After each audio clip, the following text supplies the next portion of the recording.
And because you have a winner taste, 88.5 FM is your only station. It's being perceived and believed that the Inspector General went overnight to the Liberian South Beach and took an image from there. You cannot be found. This is not staggering. It is not panicking. So it tells you that any one of you journalists who disappear tomorrow morning will wake up.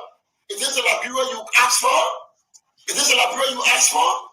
That when somebody in jail, you can't find them, it is perceived to be that they were murdered. And that's the Liberia. And it's being perceived and believed that the Inspector General went overnight to the Liberian South Beach and took an image from there. And you cannot be found. This is not staggering. It is not panicking. So it tells you that any one of you journalists who disappear tomorrow morning will wake up. Is this the Liberia you asked for? Is this the Liberia you asked for? That when somebody in jail, you can't find them, and it's perceived to be that they were murdered. And that's the Liberia. And you see people talking, people are angry. And interestingly, they say the guys Et les t-shirts, c'est mouvement de carré Joseph Boaga c'est moi, c'est fini. Yeah. Les t-shirts, c'est mouvement de carré Joseph Boaga c'est moi, c'est fini. Les t-shirts, c'est mouvement de carré Joseph Boaga c'est moi, c'est fini. Yeah. Les t-shirts, c'est mouvement de carré Joseph Boaga c'est moi, c'est fini. That's what my t-shirt say. So next time, don't ask me what the t-shirt. Et les t-shirts, c'est mouvement de carré Joseph Boaga c'est moi, c'est fini. Yeah. Les t-shirts, c'est mouvement de carré Joseph Boaga c'est moi, c'est fini.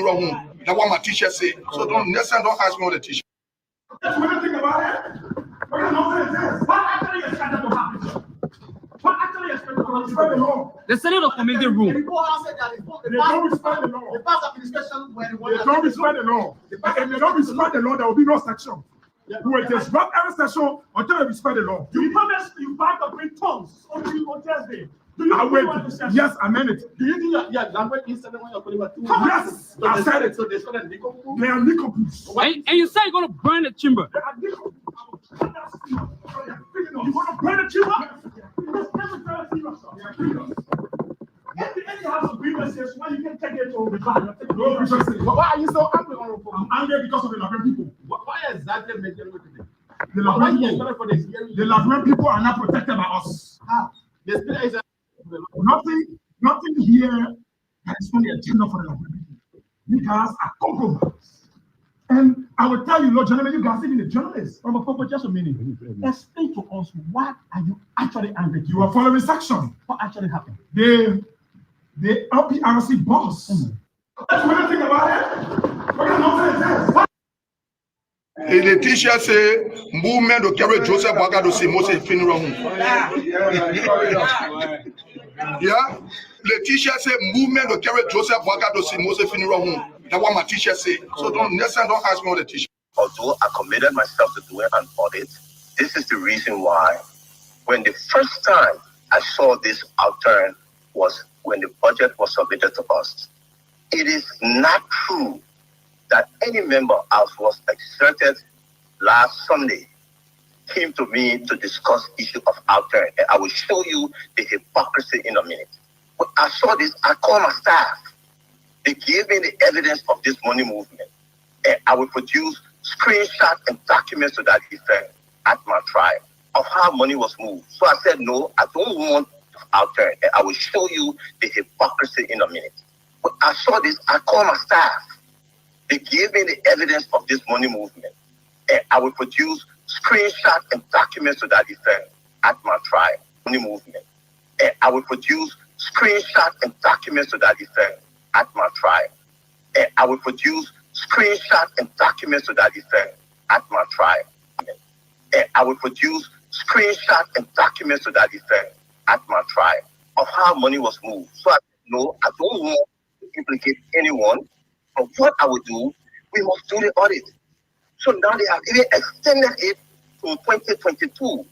So we'll be asking the GAC, instead of just 2023 audit, to 2022 and 2023 to see what happened here.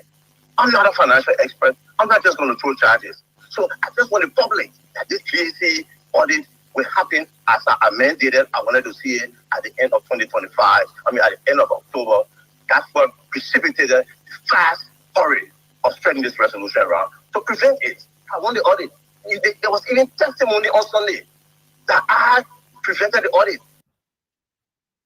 I see in the next few months a noisy country, a very noisy country, rowdy country, a heavily divided country, a very tough economy, a sense of elitism by those who are coming at the hem of authority.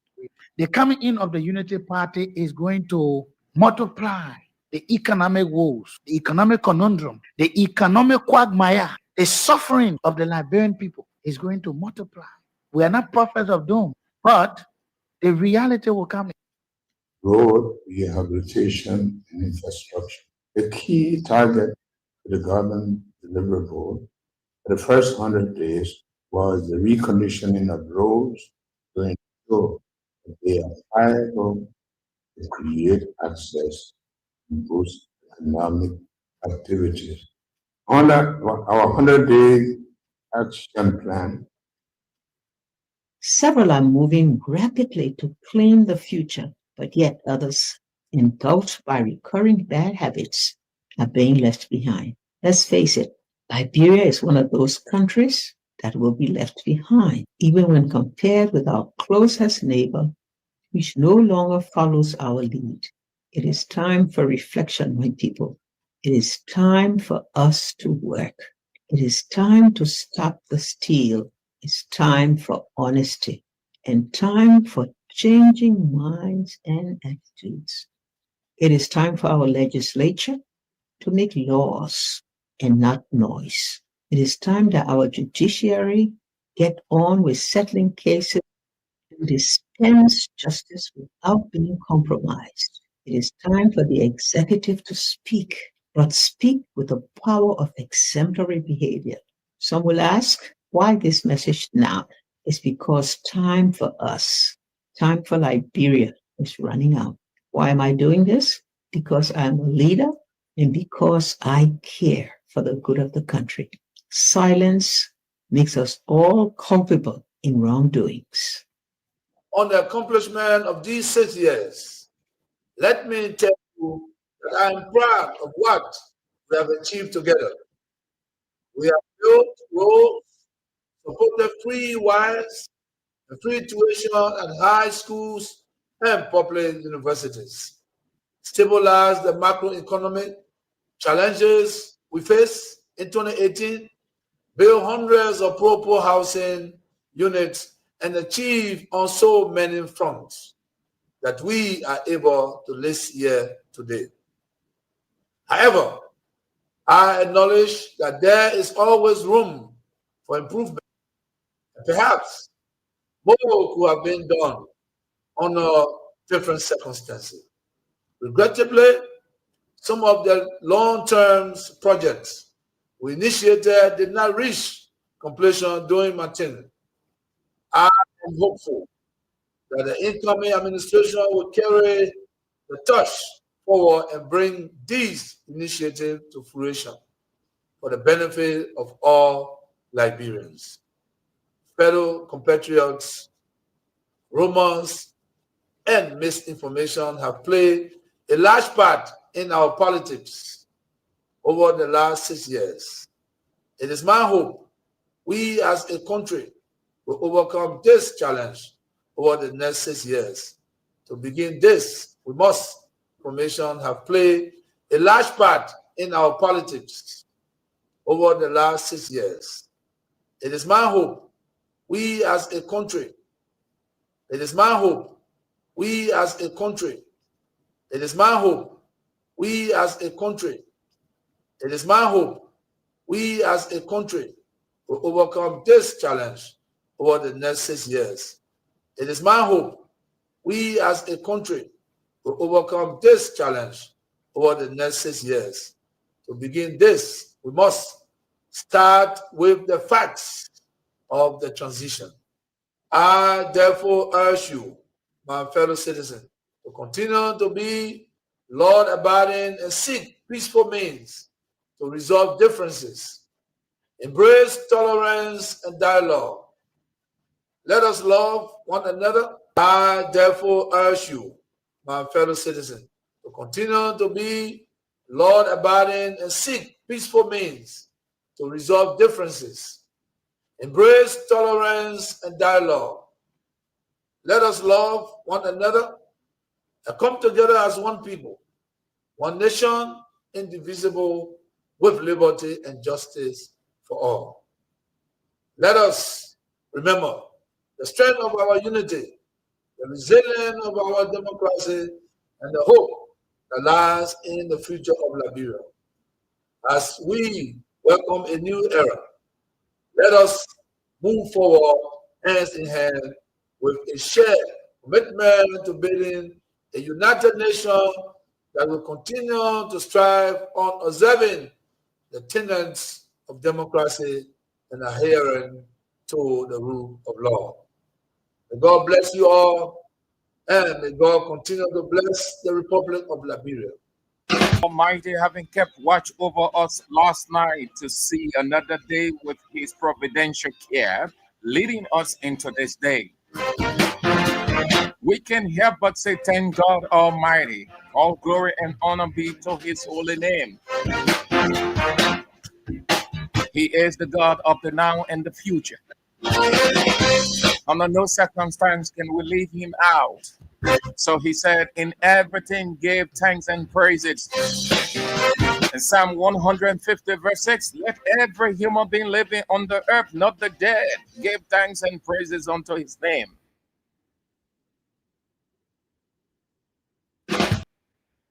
Time is of the essence. Radio is time. Information is time.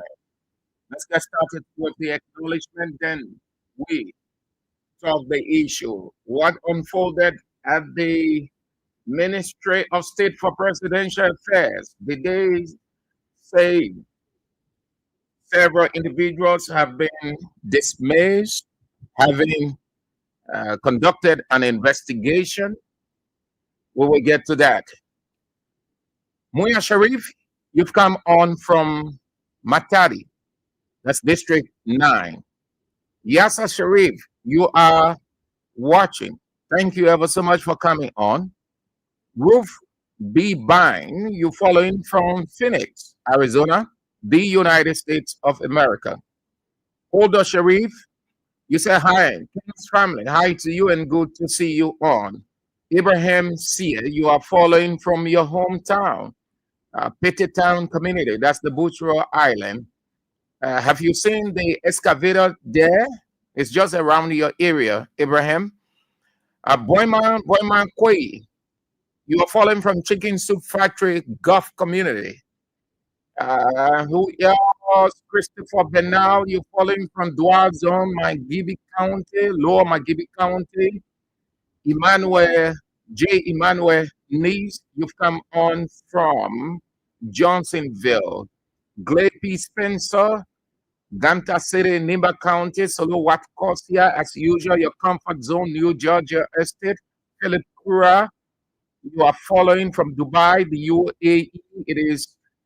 You are in the evening on that side. Good. We are in the afternoon here. And what did you say? Okay. You said that's the voice of the true leader in Ambassador George Weah. Yes. Those clips are very essential to maintaining Liberia's peace, stability, security, and enhancing love, reconciliation. That is why I always love to play it. The leader must speak to the consciences of the people. Everybody is responsible, but principally the peace of this country. God first, we are second, because he is the most popular opposition person in Liberia. So you need him in everything, peace, stability, security in this country. Samson Kerry, you following from District 11. District 11, okay. Old Hammer, you've come on from Dolostown, that's Habel, Magibi County. Merit Tule, you are following from where you said New Georgia Estate, and thanks for the job. Thank you too for coming on. We are inspired by your persons. G. Jefferson M. Collier, you've come on from Red Light, your residents, McGill and Naklin. You're following from the Philippines. It is the evening hours over there. That's good. Emmanuel Richardson, you said hi from Corwell, where you are following the show. Harris City, you've come on from Broadville, that's Bandersville Junction. Jonathan Cole, Shoe Factory. Jerry Jackson, the Port City of Buchanan. Frederick Willie from Helsinki, Finland. Jackson C. Pony of Iron Factory, Block C Community. And you said you are a member of the Intellectual Center there, Block Titan. Good to have you on. Gabriel Ma, you've come on from Broadville. Good to have you on. Ruth Bine, you said the 100 days are over. Where are you? Okay, you are referencing JMB. We're on more than 200 days. Okay, we will acknowledge you. Time is of the essence. We've got things to talk about. Jackson M. Jusu from Bilima Community, and Nathan Mbe from Barcelona, Spain. Ibrahim Bidel, you didn't say, but you said hi. Hi to you, Alan Seafords. Don't worry, we acknowledge you. My dear Southeastern sister, never miss out on the show. Duarte, good to have you on. All right, so let's talk in real now. Without compromise, the truth hurts, but it entangles you or the person from entanglement. The truth doesn't compromise.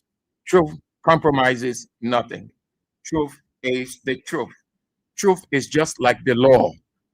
There's no way you can circumvent it. There's no way you can bend it. There's no way you can do anything. Truth is truth. Say it as it is. It will hurt people. They will get vexed. They will say things back to you. They will even concoct against you. But they will know in the recesses of their heart that what you have said or saying is true. Tina Cooper, good to have you on. Thank you for coming on from Denver, Colorado, the United States of America. Minister Eric James Thor, you are following from Waterside, the industrial area. All right. So let's get started. We will talk Samuel Twer's latest position. He has written a piece. You can leave out these experts' piece or pieces. They are very important. They help the country. The executive mansion will say they have dismissed a couple of individuals. We will also look at the transport sector. There's confusion between the Ministry of Transport and the Liberia National Police. And just so you know, there was a scuffle this morning, and an inspector of the Transport Ministry got gash just around the upper lip where you see my head. God, guys, you could see the white layer. We'll talk about that. And then we are at the Liberia Anti-Corruption Commission. But let's get started with the executive mansion. They've said they've dismissed the Ministry of State, or dismissed a couple of individuals. This is their statement released a couple of minutes ago. Listen carefully. The Ministry of State for Presidential Affairs has taken action on findings of an investigation conducted by the Liberia Anti-Corruption Commission into alleged payroll padding under the supplementary payroll scheme.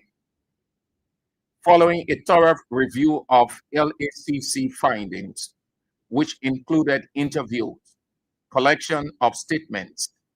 and analysis of financial records, the ministry has taken punitive action on the following employees.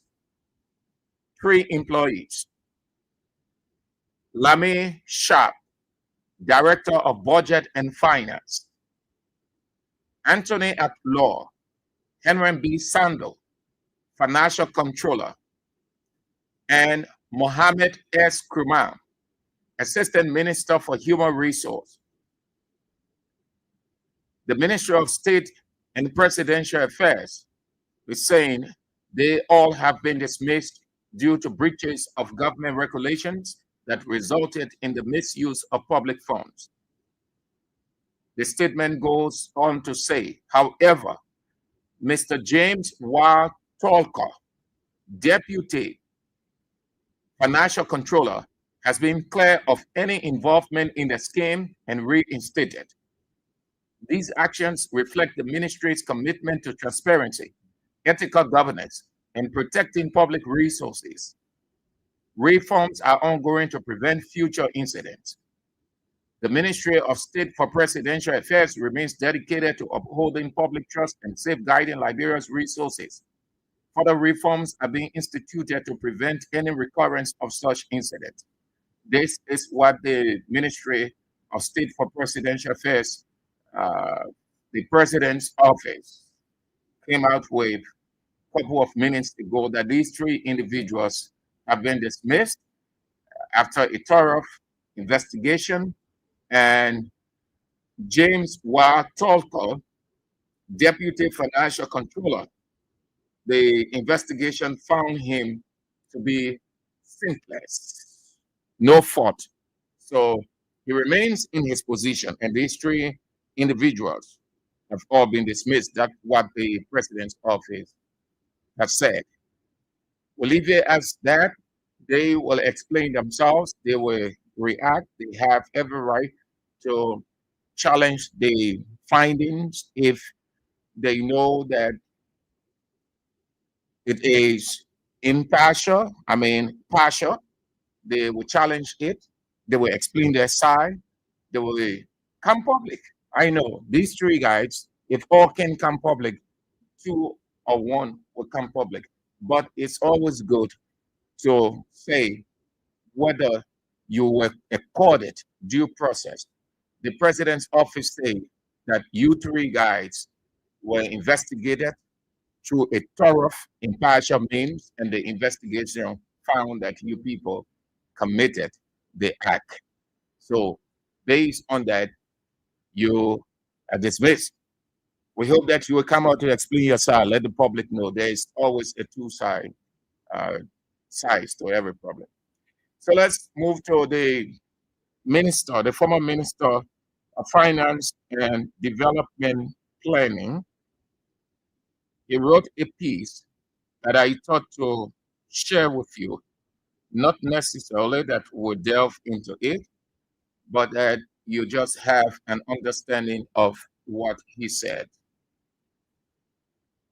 Yeah, Minister Twai, former Minister Twai, he said, Liberia's post-war pedigree as a bastion for constitutional democracy in Africa will be tested by the current legislative imbroglio, but it will not be broken. The Liberian Civil War was waged to place the country under the rule of law and away from the rule of men, whose whims, caprices, and interests effectively became the law of the land. More than 250,000 Liberians paid in blood the price to inaugurate the now celebrated dawn of the rule of law in post-war Liberia. No political crisis or conflict, no matter how entrenched or pervasive, can move Liberia back to the pernicious will of men.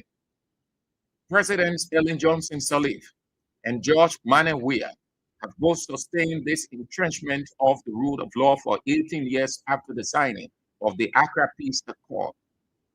Doubtless, there have been impartial political skirmishes and protests as expected in a democracy, but none of these has ever threatened the rudimentary sanctity of the rule of law in our constitutional democracy since the end of the conflict. The first such breach will occur if a constitutionally elected president were to attempt to pass and enforce a national budget that does not meet the constitutional threshold for passage, as in passing a budget without the imprimatur of a sitting speaker who has not yet been constitutionally removed from office, as in the current legislative standoff. Such an action will provide a watershed benchmark in Liberia's post-conflict reconstitution of social order and will be of no small consequence. Former Minister Toye went further. I would not yet dive into the magnitude of such consequences for our border politics, but suffice it to say that passing a national budget illegally and attempting to enforce such a budget will be fraught with political, social, and economic repercussions. For these reasons, I cannot see President Joseph N. Boakai openly breaking the law and submitting the budget for non-constitutional passage. I do understand the political pressure that the president is under not to betray his party in the current standoff. But I equally know that President Boakai knows he was elected not to do the bidding of his party, but that of his country. In short, to uphold the rule of law. In fact, the president swore an oath to uphold the law, and I have no doubt the burden of that oath is weighing on him in these turbulent legislative times. It is one thing for the president to allow his ministers to take sides in the current standoff. It is quite another for him to be regarded and reputed as the president to pass an illegal budget and to face the repercussions of this action. Say whatever you may about President Boakai, I cannot see him going that far. I also cannot see the Chief Justice approving staff of the judiciary attending budget hearings that are deemed illegal when the last Supreme Court ruling opined that the authority of the Speaker in these matters is constitutional and incontestable. In fact, drawing on the judicial doctrine of stare decisis, in which courts are somewhat bound by their previous ruling, one can see where the Supreme Court may sway if they were to decide this matter. Former Minister Toye goes further. In a similar vein, I cannot see the Minister of Finance and Development Planning agreeing to pass an illegal budget, a national instrument that will have been used by the International Monetary Fund, the World Bank, the European Union, the African Development Bank, the United States Aid for International Development, the Millennium Challenge Corporation, and several other partners, all of whom impose upon Liberia significant and exciting requirements of good governance and the rule of law. How will the board of the IMF and the World Bank, for example, accept a budget with the stigma of illegality when the deliberations and the decisions at those various boards are largely about governance and the structures of the rule of law in member countries? The President and the Minister of Finance understand the gravity of these issues. So I wager they will opt for a settlement that keeps the country's legal and domestic norms intact. This means that all sides to the current legislative impasse must brace for a constitutional settlement. No one can compare dissenting and rebelling lawmakers in their majority to accept a speaker they do not want. Refusing to sit under his gavel as a political tactic to coerce resignation is also acceptable in confines of political or legislative disputation, and there are recent precedents that support their action. But even this rebelling majority will agree that it would be an arrogance of monstrous proportion to expect Liberians to accept as an additional tactic to force Speaker of COFAR's resignation, the breaking of the country's laws, and the repudiation of its constitutional governance. In the recent precedents involving Speaker Alex Tyler, President Sirleaf submitted the budget to the embattled speaker. Did you hear him? In the recent precedents involving Speaker Alex Tyler, President Sirleaf submitted the budget to the embattled speaker. Our colleagues in the rebelling majority will have to limit their tactical maneuvering to the political theater.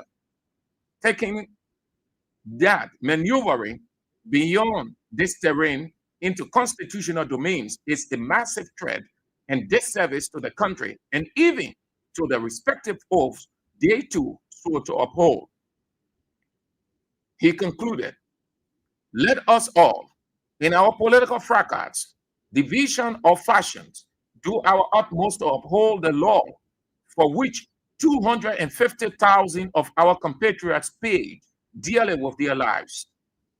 It is their cherished honor that I believe Liberia will emerge democratically and constitutionally stronger from the current legislative impasse. Samuel D. Twe, former Minister of Finance and Development Planning, Republic of Liberia.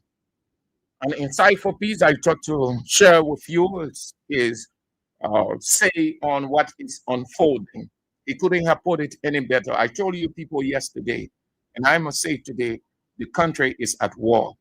The country is not on the brink of war. The country is at war. Insecurity has abounded. Instability is what the country finds itself in right now. If Boakai insists, well, then everything is over. But we're talking about that. We'll talk about that. We've got other things to talk about, given the importance of it. I thought to share with you so that you'll be pondering. So the Ministry of Transport announced the inspection of vehicles, raw water vehicles, license, fire extinguishers, and other things they will get into the street for. They are searching or looking for extinguishers, a fire service sticker, LRA flag receipt, insurance, vehicle registration, license, and a lot more. Now, it is the government's responsibility to do that. And those things are required by law. The law requires. But ironically, if people refuse, would the government hold them responsible because the very president is in breach of the law? So you see, when we tell you Liberia is in a crisis, the country is in tatters from a governance perspective. You can believe it. This is it. Here is the paradox. The president is breaking the law with no regard whatsoever. The law is on the book. An agency or ministry is moving to compel the people in accordance with the law to do what is needful and required by the law. So if the people refuse to comply, what can they do?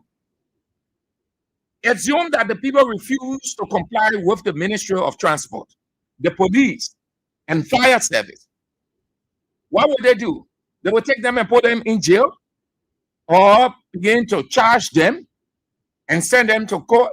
Everything is in tatters because everything gets messy and dirty from the beginning or from the head. And nobody has messed things up than Joseph Yoma Boakai. You see that? Did you get it? The transport ministry, it is a law. It is a law that people go through, citizens, foreigners, everybody within the perimeter of Liberia falls within the law.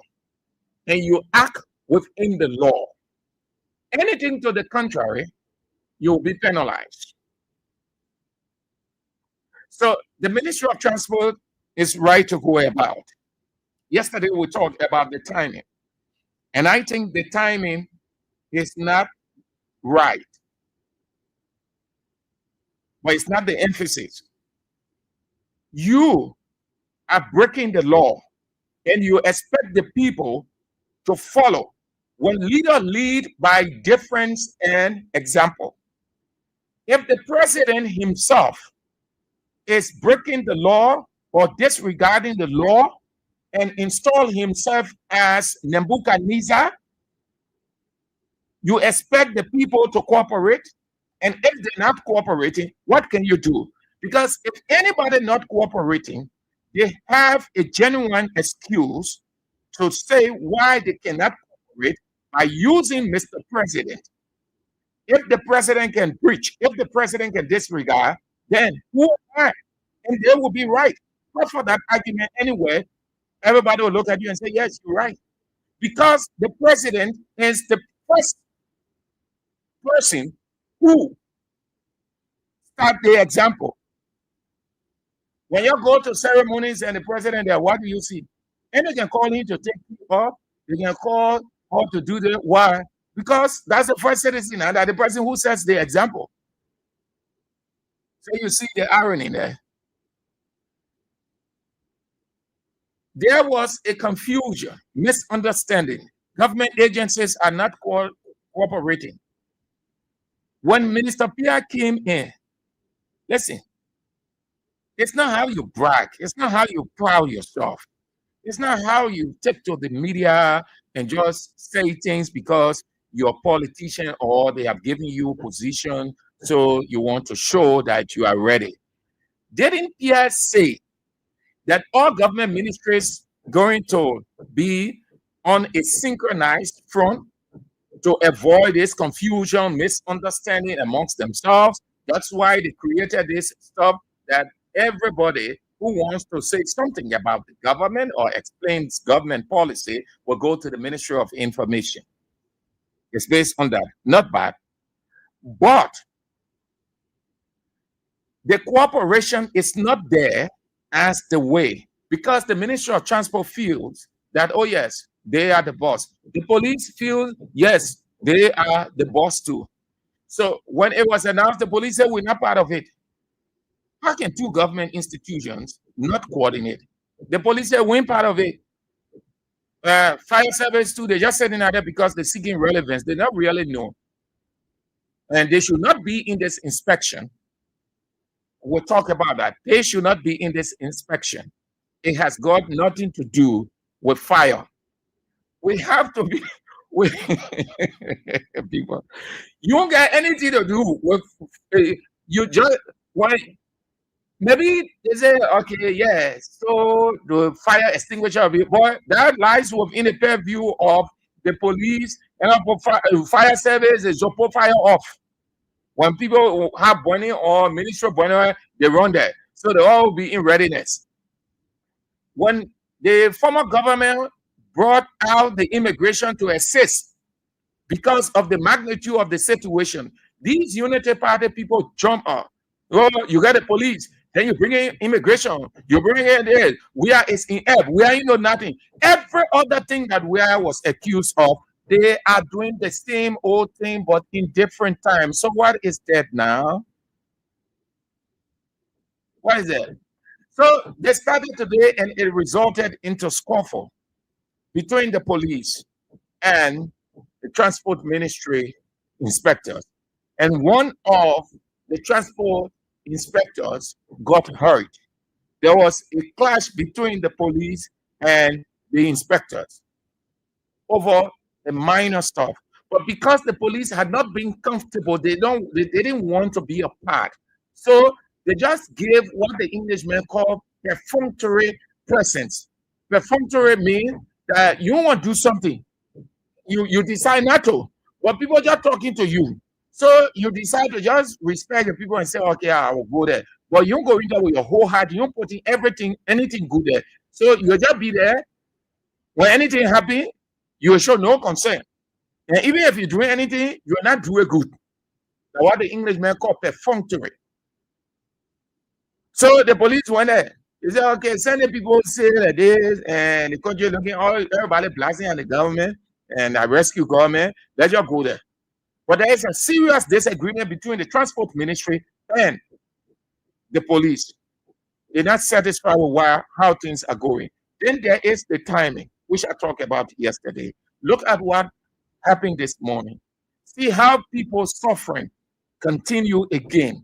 Already, the country is short of cars. The country has dilapidated or damaged roads all over.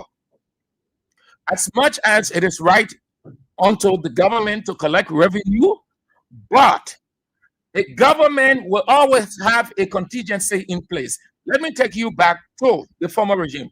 There was a time that the Ministry of Transport announced, I know that for a fact because I have the former public affairs man on record. What happened, President Weah saw that there was a problem. And he felt that if we just move with the inspection, it will create the situation will be serious against the people. So what we do is let's stop it. Let's postpone it. Call the guy who is the former Lemuel Clemin. Lemuel Clemin was the public relations officer throughout Ellen's regime. I think he was deputy, and then he rose to director of press proper in Weah's regime. It was this government, Salif Tyler administration, that took him out. Somebody who stayed in the place for I don't know how many years knows the in total of that ministry. Salif Tyler came and took the man there and brought a man from community radio station and put him there. The man now, he does not know anything about all of these things. The special thing that thing on the man, he know the jargons. It's just there. When the people go to him, he know what to say. He's sending people to various ministers to go and speak. One of the ministers said in the corridor, but you are the public affairs man, speak to the people, explain. But that is not the issue. So we are look at it and say, oh my man, our Mr. Transport Minister Samuel Wulu, please, I beg you, look at the condition of the people, listen to their cries. I know that we need money. The government has to generate money domestically to engage in development, but with the condition, we can, because we'll be straining the people to the core. What good is it that we want money and the people we want the money from, the people are being stifled by us? Does it make sense? So I beg you, hold on to that inspection. I think it was postponed. Yes. Call Lemuel Clemin. He will tell you. He went on the air and announced that the government postponed. Because President Weah looked at the indigenous factors that were existing then and said, no, these factors are real. If we continue to go ahead, or if we just go ahead as we resolve, it will create a problem.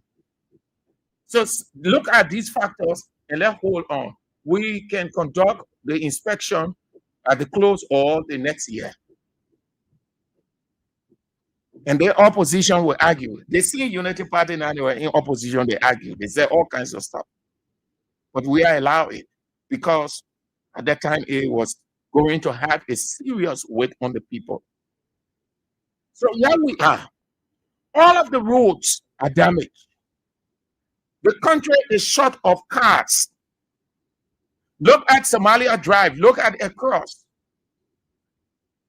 The country was managing with the few taxis and buses and kekes and bikes. The police came in. And in my opinion, I think that is the only achievement I've known of Gregory Coleman. Ellen Salif, we saw that thing. We saw it in Ellen Salif administration. He called for the restriction of bike not passing on the side, but passing on that side. The former 102 dismissed LDEA boss, A.B. Kumar, hung on that. They were restricting people. Gregory Coleman came in, the same thing. So what do you see? You will find people moving from one end to another. You will come on the road, you will stay there for the next 45, 1 hour, almost going 2 hours, some kind of way before you will get car. Before you can get to town, it's 2, 3. You don't get anything to do again. If you have an appointment with somebody to get something from there, Well, you will not meet the person at the office. In the morning, you see people walking in their 25s, in their 50s, in their 75. So what you want to do, you want to hold on to a little bit. The roads are damaged. The Ministry of Public Works announced that beginning the dry season, which is November, they would start with the road across. And this morning I saw the excavator there. I think, I'm not too sure, but I saw one.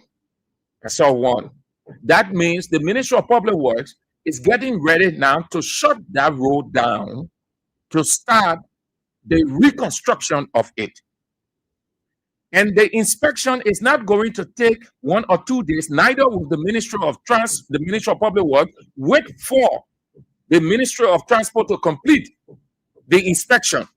They will not wait because time is going. We're already in dry season. Few months from now, we'll get back into rain season. So they want to take advantage of the few months we have as dry season to do what they can do. So you have to look at all of these things.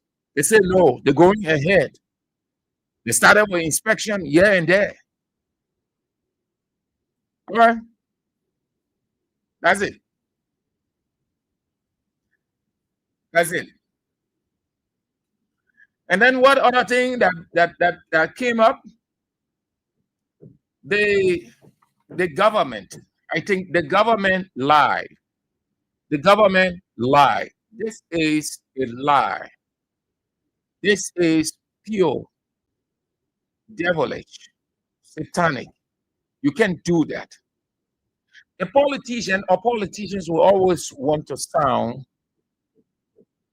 or make the people to believe what they are saying is true and nothing but the truth. But they will not realize that they are causing panic from what they say and how they say it. The Minister of Information, if he continues to say this, in my literal self, he will cause a serious problem for this country. We already have a destabilization from governance perspective. The people psychologically are still trying to come out of this war stuff mentally, psychologically. They are forgotten going about the normal business. They have not heard expression like this for a very long time because the Minister of Information has nothing absolutely convincing to tell the people about how that guy was taken from Liberia. He lied to say the people were recruiting ex-soldiers in Liberia. Ex-soldier. Now, when people hear that, you know what's going to happen? They will start worrying again. Moreover, the minister stopped short of saying, who are those former soldiers? How did he arrive at that? Did the government do a thorough investigation to know? Because it is grave. It is grave. It's just few seconds away from war. So as Minister of Information, you want to give a full information that the people will look into and say, yes, this is true. Instead of just saying that a Guinean national accused of planning to overthrow the Guinean junta, did the Guinean government say that this man had planned to overthrow them? That's the first thing you want to find out. If you communicated with the Guinean government and say, we want that man decided to overthrow us, and these are some of the facts that we have, we can share with you as Liberia, fine.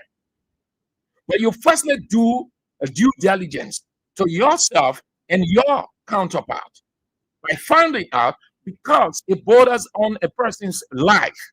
And that is why, according to the information, when the man knew that he was about to be turned over to the Guinean government, he started crying that he was going to be killed. Crying to the Liberian government and say, I beg you, please rescue me. You rescue me. Rescue said no. The guys will rescue you in Guinea. Then Pierre said, based on this, the joint security increased surveillance, and they are working with Interpol because of the security implications. You, as a government, don't want to come out too early to say this man accused of involvement with recruiting ex-Liberian soldiers in neighboring Guinea. How the man will involve the place that he doesn't want to go, the place that I want to kill him, then he will recruit there. I think people can recruit outside, like we saw our Civil War here. Our Civil War, the people came from outside, from neighboring countries. So if the man wants to overthrow the Guinean government, then he will use a proximity, a close area. Even though it's also possible. But how did the Minister of Information know that this man was recruiting ex-Liberian soldiers in Guinea? Because they did not want the guilty of how they turn the guy over, and they are aware that he has been murdered because his lawyer, Kabina Jane, former Associate Justice, who was representing him, made it clear that the guy was killed. So because they know that the guy is no longer alive, they turn it over. So they want to play the game in a way that the Liberian people would believe that this man was a bad man. He came to this country, he finished causing trouble in his country, then he come here, and in fact, those who want war too, those who still want war in Liberia, those are the people that are using, because, listen, politicians feed on the gullibility of the people. Politicians are like vultures. That's how they survive. They make you to think like they are figments of imagination. So you think that, oh yeah, what the people saying are true. Yeah, oh yeah, you hear the Minister of Information, and are true. The country are winning a war, the people recruiting people to come fight in this country.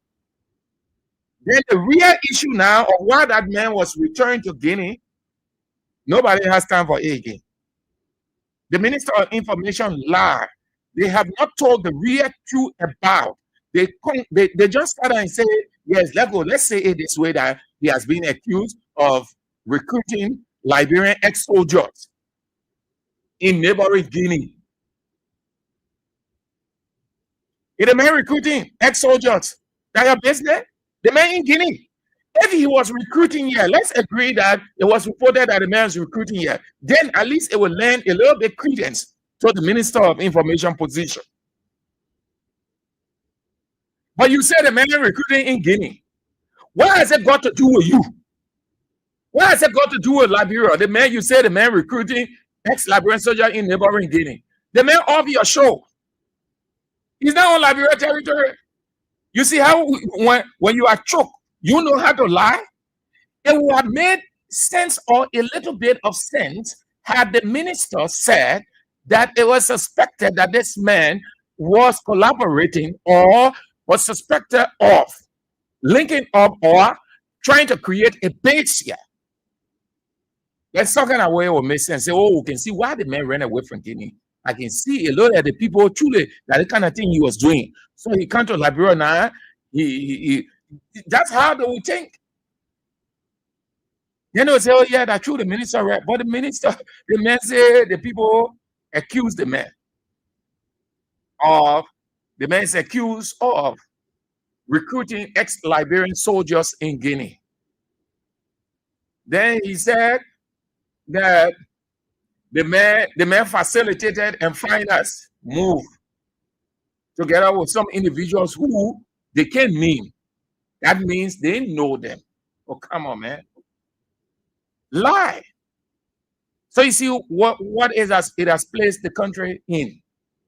Because that is a junta regime in Guinea, So the government had afraid. The government is scared. Rescue government is scared. They turn the man over quick. Because that guy that leading the junta in Guinea, that man a no nonsense man. So Boga and man is scared. They say you're turning that man over.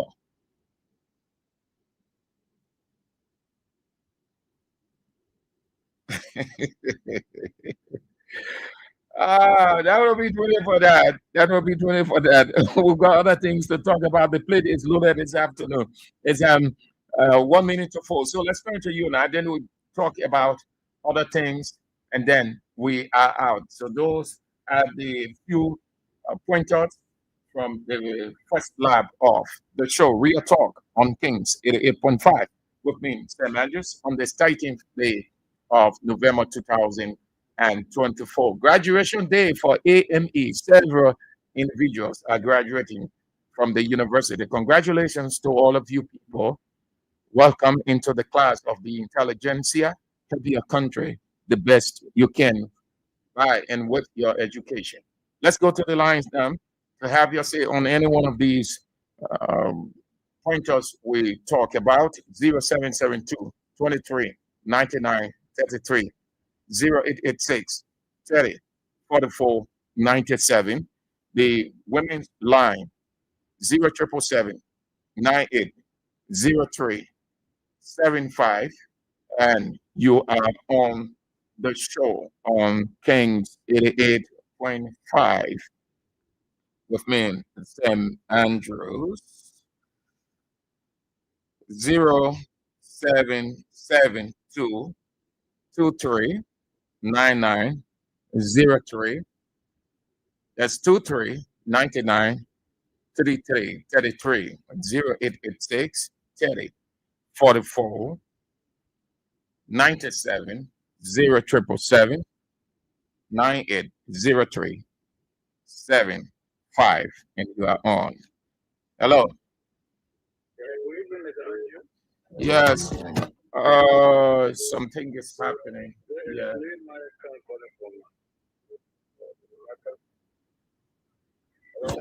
Yeah. Let's go. Yeah, I listened to your talk show, and what all you talk about it is true, because you see, my brother, anything that you not deserve, to manage is difficult. No people, they were not the rightful people. But you see, hatred and deceit, they enter in the brain, the mind of people about the happy. We all seen the result, what is happening in the country. Everything in the country, everything is set up scatter. Even up to now, we don't know where are we going. The government, those people call themselves a rescuer. Now where are they rescuing the king and almost everything those people condemn? That the same thing they're doing. So what they're expecting now? You see, like black men will only get sense whenever they are part of government. But the moment they get in government, all the senses disappear. This is how our society looks like. So we found ourselves in a country that things are so difficult right now. And that's why I can tell and say, do you think when it rains fall, does it fall on one? Does it not on another? Yeah, you're right. Thank you. Have a nice day. We are feeling the pinch. Hello. Hello? Your name? Yes, yeah, but move away from that radio. Yeah. Hello. Yes, how you doing? Fine. This is Edmond Carr, the Vision Olympic car and making Boga uncomfortable in the mansion. You know, sir, you put it right. Well, especially when it comes to the inspection, you know, on Sunday, one of my church sisters working with the fire service, so she had an opportunity to make an announcement about this particular inspection. What I was thinking about is, you are saying from the fire for the fire extinguisher. The after buying it from the fire, you need to go to fire service to get clearance, which costs $15 US, that is $30 or even more. Because when you go, you got to take other people. Kind of push off time. You know, they are not always doing it right. Yeah, now we see the both people are disagreeing. When you talk to the spokesperson at the police, you see they are not aware. When you talk to transport, they say differently. What kind of idea is this? You want to also all the Liberian people. You want the people to pay the tithes or the taxes. Now, what is your part? You are not playing your part well. That is a disappointment of the Liberian people. We are willing to pay the taxes. But your part, you have not seen our interest. You have not seen the way in which the Liberian people are supposed to benefit. And then quickly to the last issue that you talk about. What was that? You know, so maybe I will call back. Thank you. Thank you for calling. Have a nice day. Hello. Yeah, good afternoon. How are you? Yeah, fine. This is Swami Guitar, member of the Solar Movement. I want to commend you. You've been following King's FM. You know, you are doing great work to the station. You know, conflict in the government for me, sometimes we really surpass the way and we the people operate. They are operating the country, my brother. Because President Joseph Baca told the Liberian people that this government would be government and they will not do business as usual. For us to see police and transport ministry to be the kind of conflict, it really, really, really concerns some of us. Because the experience you talk about integrity, all the best things that resemble the government. And today when they behave the way they behave, my brother, you know, some of our people, our country. Why this kind of thing happening to our country? So what is the experience? Where is the integrity? So like billion people can only come bring capital and give false information to the Liberian people when you give them opportunity to serve, they agree their own thing. Thank you very much for the opportunity, but it's not. Hello. Hello. 0772-2399-33 0886-30-44-97 0777 the women's line 0777 980375. Hello. Yeah, hello. Your name and what you calling from? Yeah, yes, remember you calling from Paris Street. Let's hear you. Yeah, brother, I'm very much surprised of the people. You say you came to rescue. And that kind of that brother when I was place, get a child work when the child started beating the child went to rescue. You eating that child was in parent? No, you go that child and you find out for the child what went on. We can do any other thing. But the way they say that all night looking at the law for me, some all they go to me looking someone away to us. Some all will be afraid. why you be afraid of going to Guinea? Yeah, because we are Guinea, we never full ways. We do nothing to them. You keep it at heart for more than 10 years. We take it. All right, Chief. Thank you for calling. Hello. Hello. Thank you. Good afternoon to you. Yeah, good afternoon. Yeah. This is Hussein. My name is Hussein Kewu, and I call you from Jakarta in District 2. I listen to the different talking points. And I have interest in the one that has to do with the extraditions of the federal who came to Liberia, where people are taking it out as an issue. Now, you know, Liberia and Guinea has a treaty. And mind you, this guy did not come, you know, to do business, but rather there were some security implications surrounding his coming to Liberia. So the government of Liberia investigated and have talked with the government of Guinea. And they gave all of the information relating to this brother. And after all of the investigation, this is a national security issue. So what the government could do was to turn him over to the Guinean government. So people saying the man was killed and that, no, the man was turned over to the Guinean government. I am not talking about the extradition treaty and all of the things that it contains. My emphasis is on the information provided to the Liberian people by the Minister of Information that borders on insurrection that could cause a psychological problem for the people of Liberia. Already they are grappling with what is happening at the legislature. So if you are saying that this man in neighboring Guinea was recruiting ex-Liberian soldiers, is that the reason why you turn him over, or the reasons for which he needed to have been taken back? Yeah, no, there's no problem with that. I trust your investigative journalism, right? So you know the government when I gave you you did about this thing because it's a national security implication. Okay, Chief. What they think, the public will absorb. That is exactly what they put out there. Thank so you, I sir. think was very fair enough on the part of the minister to present it and people the happening. Thank you. Hello. Hello, Mr. Andrew. Good afternoon. Yeah, good afternoon. My name is T.O.P. Willie and I join you from Brooklyn at the show. Yeah, let's Hello? hear you. Let's hear you. Yeah, you see, extradition is a lawful procedure that can take place in the court. Oh, where you live? Where you live? I live Brooklyn, the chauffeur Brooklyn. Are the transport, police, fire service people there carrying out the inspection? No, sir, no. I haven't seen them. How will we see them? When everybody is fighting everybody, we learn that the police and the transport were engaging or kind of talk show. Okay. Yeah. So, like I said, extradition is a lawful procedure that can take place in the court. It can be done or kind of with police with the police director will take some police officer and go over there and take somebody from allergy. Okay, I agree that everything they are alleged is true that the brother is a renegade from Guinea and whatsoever. So if a man came to seek refuge in Liberia from Guinea, will you take him over to in a night when everybody's sleeping? I think it should be done to a lawful proceeding where the court will get involved and they'll take the man over. But these are things and all that will happen in Liberia because one word they didn't listen. Joseph Boakai, the president, now don't have any success record. The record of this president, wherever he gone to, he had damaged it. We told you that this man damaged CTP, damaged wherever he went.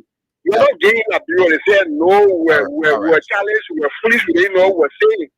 Now we are saying, even to the highest level, you think a normal that lawmaker will be acting as much today? Okay, so I don't lawmaker was fighting at the capital yesterday. Thank you. We'll get to that. Yeah. 0772 23 9933. The women's line 0777 9803 75. Hello. Hello. Yeah, let's hear you. Go straight to the point. You say the king of power, the king of rescue people. Is it if you ever say what the going to win at the 1990 or you know or law, they not be here. Okay. You as sitting government, how you carry on activity, what you can do police work. Thank you. Yeah, the phone in our ranch of work now taking over the army. Okay, thank you. The Guinean government. Hello. Hello. When you're calling on 0777, the women are okaying you people, but you keep going off, keep going. You have to exercise patience now. Yeah, that's how it goes. 0777 98 03 75. Few calls, and then we move to another thing we've got to talk about. 0772 23 99 33. 0886 30 44 97 0777 9803 75. Okay. So thank you for spicing up the first lap of the show. Okay, let's take you. Hello? Hello? Hello? Hello? What is happening? Sorry, something is happening with the women's line. Hello? Hello, Sir Andrew. Yeah. This is Marcy. What are you doing? Yeah, let's hear you. Okay, thank you for the show this afternoon. I listened to you clearly. No, I'm going to speak to two things about 40 people in the field, the police and the transport ministry. The process of conflict is coming to pass, Sir Andrew. It's coming to pass. But the men of God said they would say the men were lying. That people will fall in the conflict and you can't believe it. So see officer and someone in the street and they say they're not at well, everything is going on. It was wrong by doing it. It will not play good. All right, man. now? Yeah. N. Okay, so I would say that what happened today, it was wrong for them. It was not correct. What happened today? And to the cabinet issue. Somebody ran rescue to another country. And let's say I'm eating my money, yo. I mean different things. Let's see what you yeah. People getting me talking different things. No, we listen to you. They're in the background enjoying you. You're not enjoying me. That flow. Don't worry, money there. Okay. What I want to say, Andrew, I want to see the issue. Look, sometimes you can be angry, run for rescue. So can the number of country that is sitting after you. Their police hold they keep you in the cell. So 1 year not in the cell. Look, get your friend as in this country. It gets everything the rule of law, everything was we put it all along. But we're going on government. You put my in jail, now you can't fight for the from the post because you get refund. In the cell, and I was like, oh, that is quite a security issue. So who say what you say doing this country is right? Who say you must show your election? What are you doing? Somebody lost their life, talking about something is not fair to that's a security issue. And wrong go out. Someone said anything for platform, but not a toy, but not a say. What do you do is for you never tell somebody how do you get that? If you got your or you get that, you are not stay on the radio. Somebody lost their life talking about the children, now you're being warrior of culture, you don't know what happens tomorrow about Masivo, Guinea, and coming to the place. You can't be warrior of culture, it's about not on the radio, about security issue. Try to make it what they say, or not can we buy a body, you want to say a lot? No, this doesn't rubbish on the radio.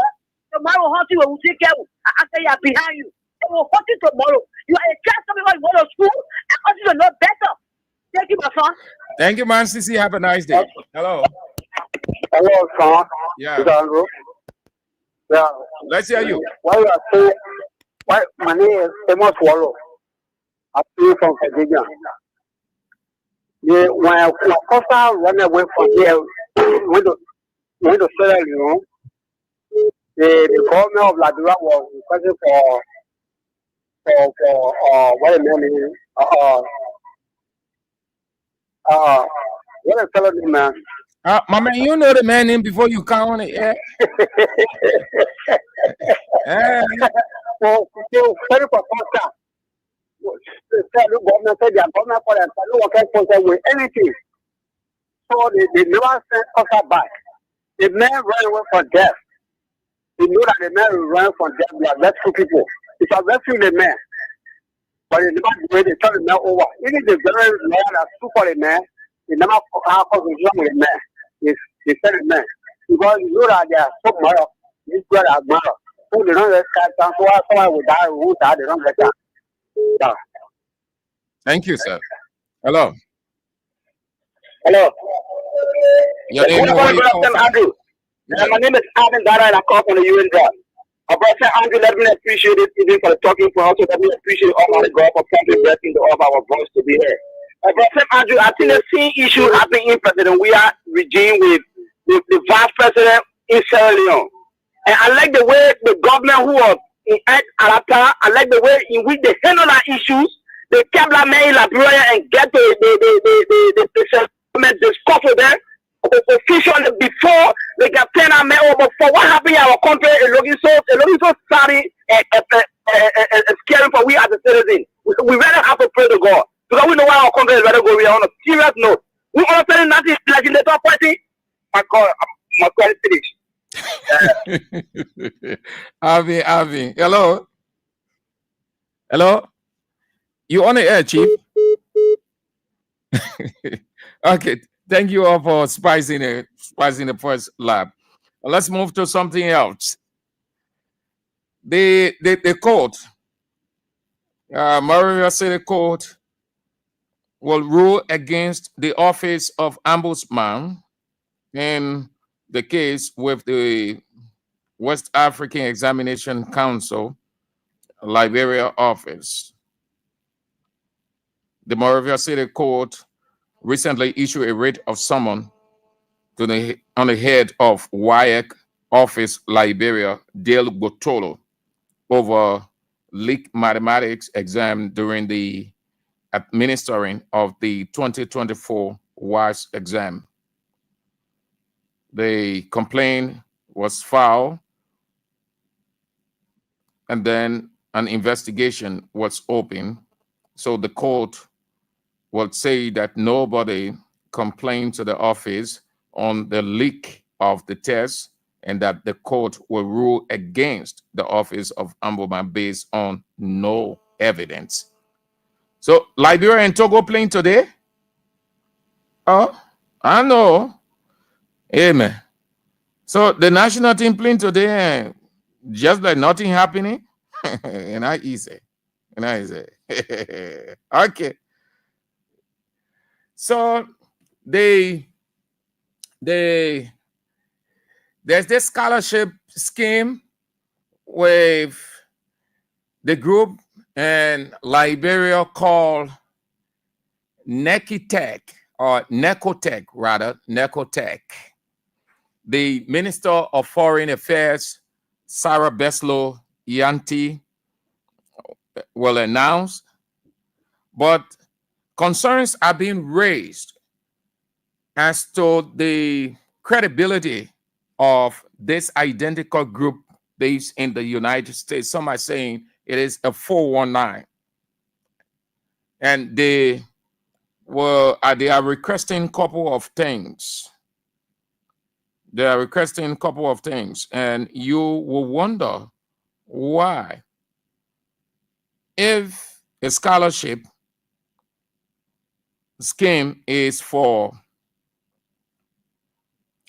or has certain criteria that one can use for obtaining the scholarship, or will have to provide to obtain the scholarship, then how you will have to pay all of those things. Several concerns were raised.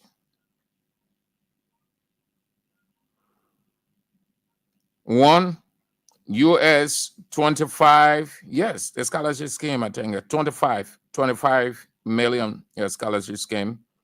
And they will request 40K, that's 40,000 in your bank account or bank statement, 300 for English tests, US 230,000 for readiness, fees, all of those things. That's the whole package, just a summary of it. So people have been raising concern. How come did the government actually investigate to know how do I say, to know the credibility, to know whether this institution truly exists, or the government allow itself to be bullied? Because there is this high expectation to deliver. You know, the government today, they doing everything to prove a point. And in a situation when you want to prove a point to people that you are the right person, you are the visionary, you know what other people do? They take advantage of you because what we can say in Liberian term, you hot. So you will not be too critical because you want something to get on the ground. So the people say, yes, but the rescue government, the people really rescue the country. You see the things that are happening. You see it, like what happened today. Yeah, you say United States Aid for International Development and the government of Liberia signed a development package, a boost grant of 114.4 million. That is good, but it is not a money that they just dropping. They're not giving physical cash. There are too many things in that deal. So the government wants to prove a point from every sector.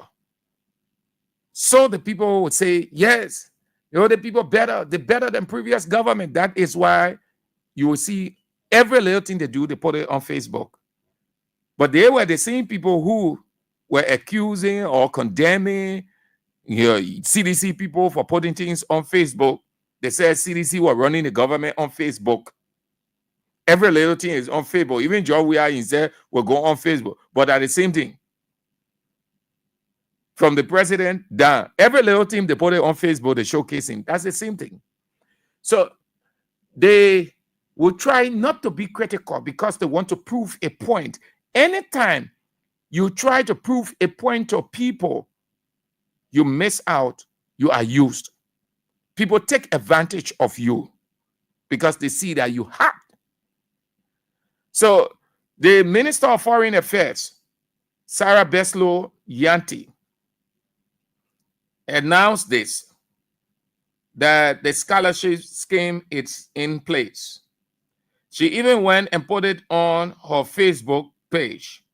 She said the government of Liberia and Nicotech are asking all Liberians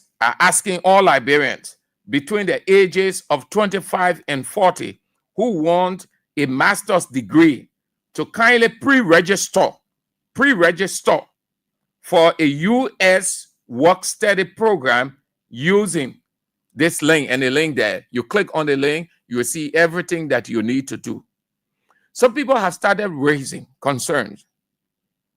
One of the suspicions came from Ghana. Can you imagine? Ghana, they both say that thing there, and they try bringing it to this country. We did our investigation thoroughly, and we realized it's fake. But because they know that Liberia is vulnerable, the people here, they only strive to take people off power, but they are not critical on certain things. The people say we can bully the government. Their whole Nicotech something is just like the boss. You know that whole boss thing, it was a fake stuff. That is why you won't see it happening again no more. Just like the 150 F movie machines or yellow machines. That's the same way with this. With the foreign minister and other people go out, the people put these proposals before them. They make requests. And because the people know that the government is new and the government wants to prove a point, so they take advantage of the government. So, but we can do this, or you can use this, or you can use that, you can do this, or we want to bring this into your country. Because they want to be seen as, yes, the government giving out more scholarships or encouraging Liberians to go to America to say, do you need such a scheme? The government, if the government wants its people to learn, it can make requests. We saw it here, Ellen time, we saw it George Weah time. They make requests to a certain country. And Ellen, we saw Liberians going to different countries. Most of the people who came back with masters, Ellen sent them. Amara Kone was the Minister of Finance. And that is, before Amara Kone, John Molu, who was GSC boss. There are a number of people in this country who owe that debt of gratitude to John Molu. John Molu will make requests. He will send people to Kenya. He will send people in the States. He will send Liberians everywhere for training. And that's how many people started taking advantage of it. Liberians were not exposed to having the opportunity to go abroad to pursue higher education. When Sally came, because John Molu is exposed, experienced, know what it is, he took advantage. He started to initiate programs and started to speak with some of Liberian partners. That's how most of these guys, they started going to school out of Liberia. Amara Kone got at the Ministry of Finance.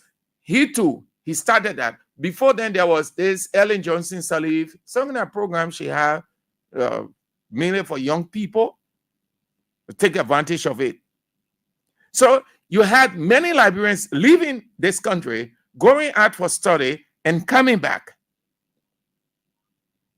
Though some of them came back, no job. Yes.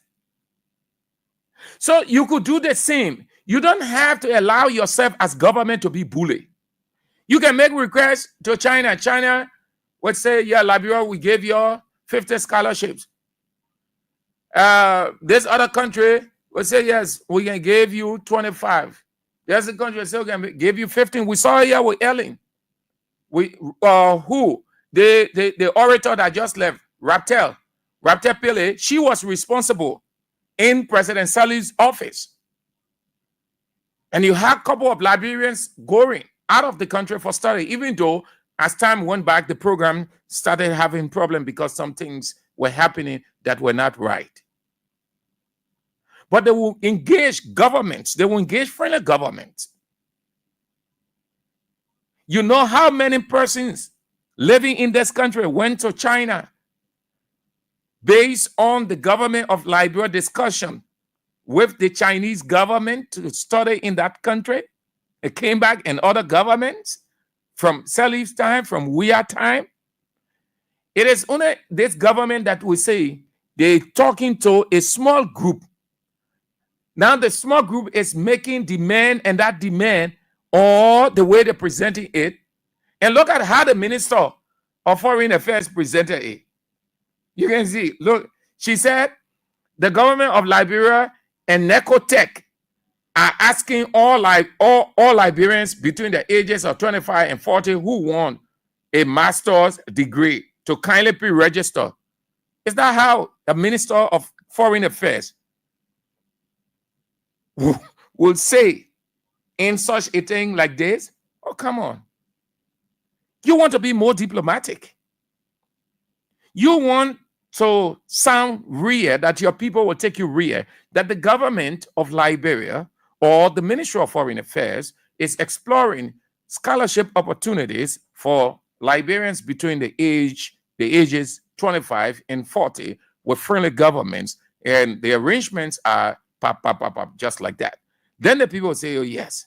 You know how many Liberians in this country want to pursue higher education out of Liberia?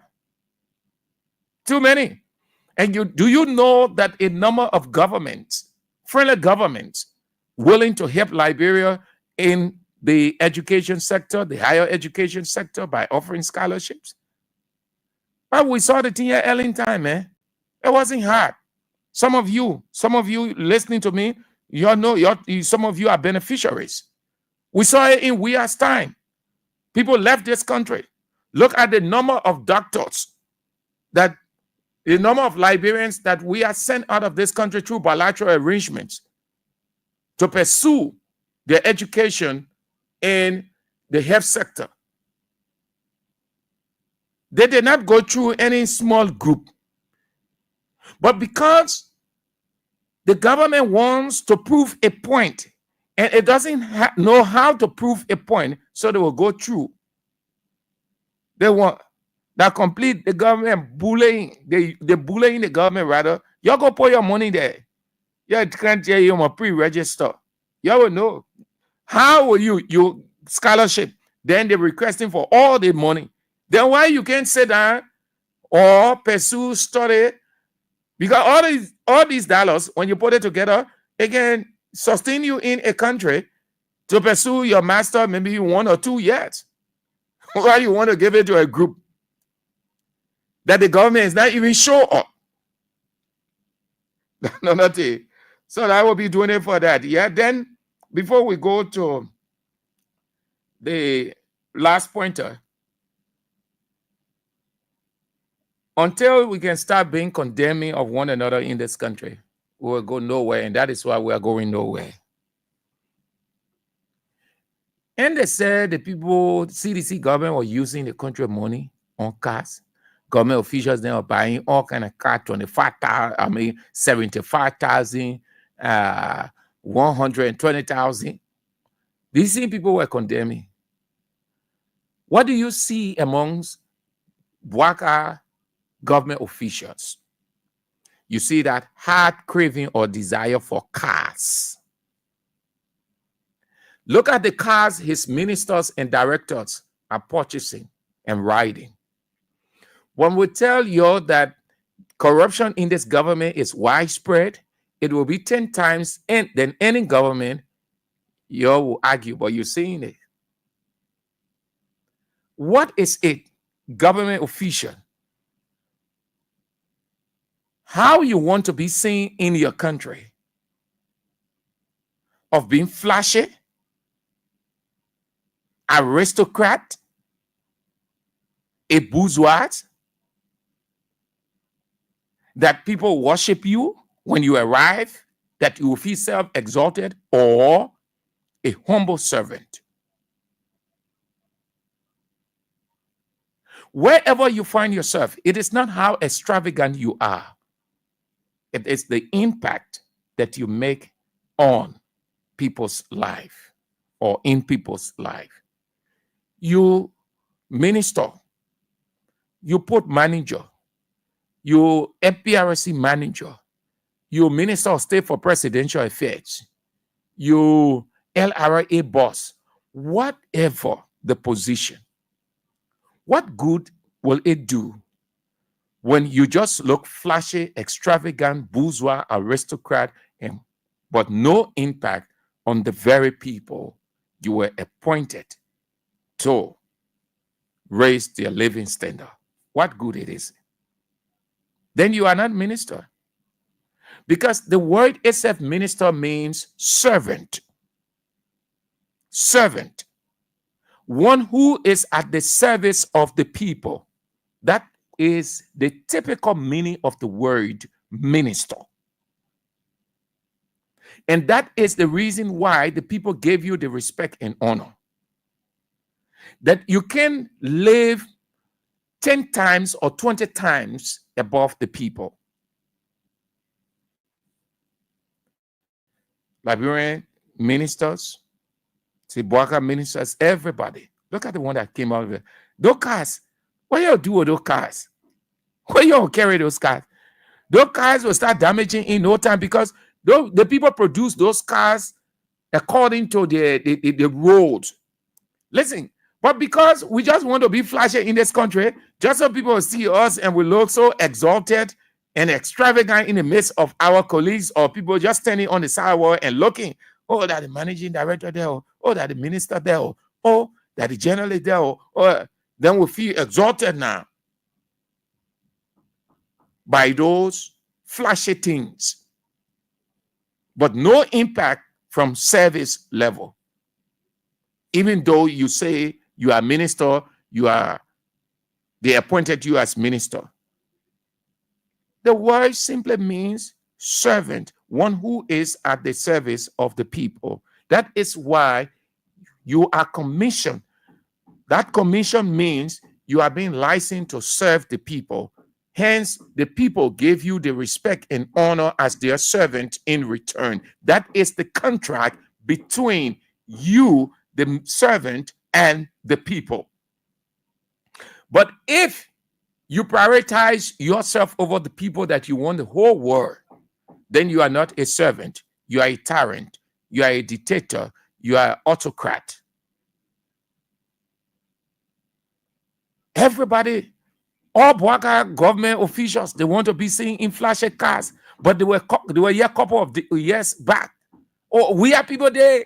We are there. They're spoiling the country money. Look at the car. They hung on Eugene Nangwe. They hung on Percy Yeke. All of those people. They're there. Oh, we are depleting the coffers of the country. You're using the country money on flashy lifestyle. Because they weren't there. Now they're there. The same thing they accused the past government of, they're using it. I mean, they're doing it. Well, all those things will carry you. Today or tomorrow, you fall down. They will not put those flashy cards and say you're a director or you're managing director of this place, you're managing director of that place, and yeah, so putting all of the cards so you will go and ride. It is your impact. Your impact while you're living, your impact while when you are dead. That is what they can refer to as legacy. Legacy is not the properties that you have. Legacy is the difference that you make in people's life. So when they appoint you as managing director, as supervisor, as minister, wherever, it is to be at the service of the people. Do what is right. And that is why, even though he too, he tried to look flashy, and you will argue, oh, the government people, the poor, so the morale, papi solo, that's not what I'm saying. But every day there's some kind of argument. The one that came out is shameful. What you do, 100 One with 75,000 car, 120,000 United States dollars. Whose money is they using?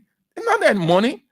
None of those people go into the account. They can take, if they have 150,000, assume as their account. Do you think they will be brave enough? They will be reckless enough to look at that 150,000 and take 50,000 or 75,000 from there to go buy a car? They will never do it. They will prefer, if they need a car, a good car, they will take by far less. But because it is not their money, it is the country's money, the money that you pay, the taxes that you pay, so they have no regret. They become choicy. On their own, they cannot be choicy. The officials in Liberia become choicy because they have opportunities to exploit the people. You pay for the cars, they choose what kind of car to ride. They cannot take their personal money from their account to buy any flashy car or a car that is above 50,000, even 10,000. They will not do it. They are choicy. Look at government officials. When they are out of government, are they choicy? No. Before coming to government, can they be choicy? No. When they become choicy, when they are in government, then they won't ride this car. They won't ride this specific car. Because they want to look good. Whose money? You are the one who buying the cars for these people. Now, when you're talking about it, you mute yourself. You want to say anything. The time that you should rise up, you can. You enjoy yourselves in your cars. How long? That will be doing it for that. All right. Let's go now. We save it for the last because we've been talking about it, man. That's why we save it for the last. There are other important things that are unfolding in this country.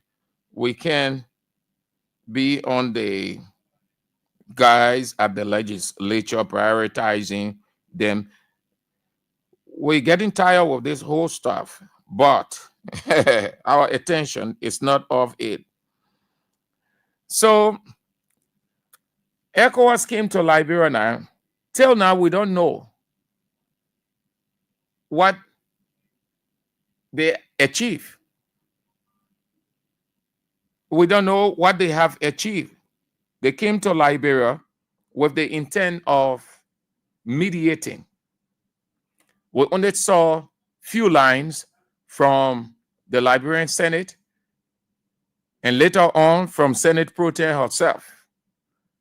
And then we read a couple of lines and saw some pictures that ECOWAS delegation headed by the Speaker of Parliament went and met the Speaker and met the leadership of the Senate. So what happened? What's the outcome? Nobody can say anything. Nothing is new yet.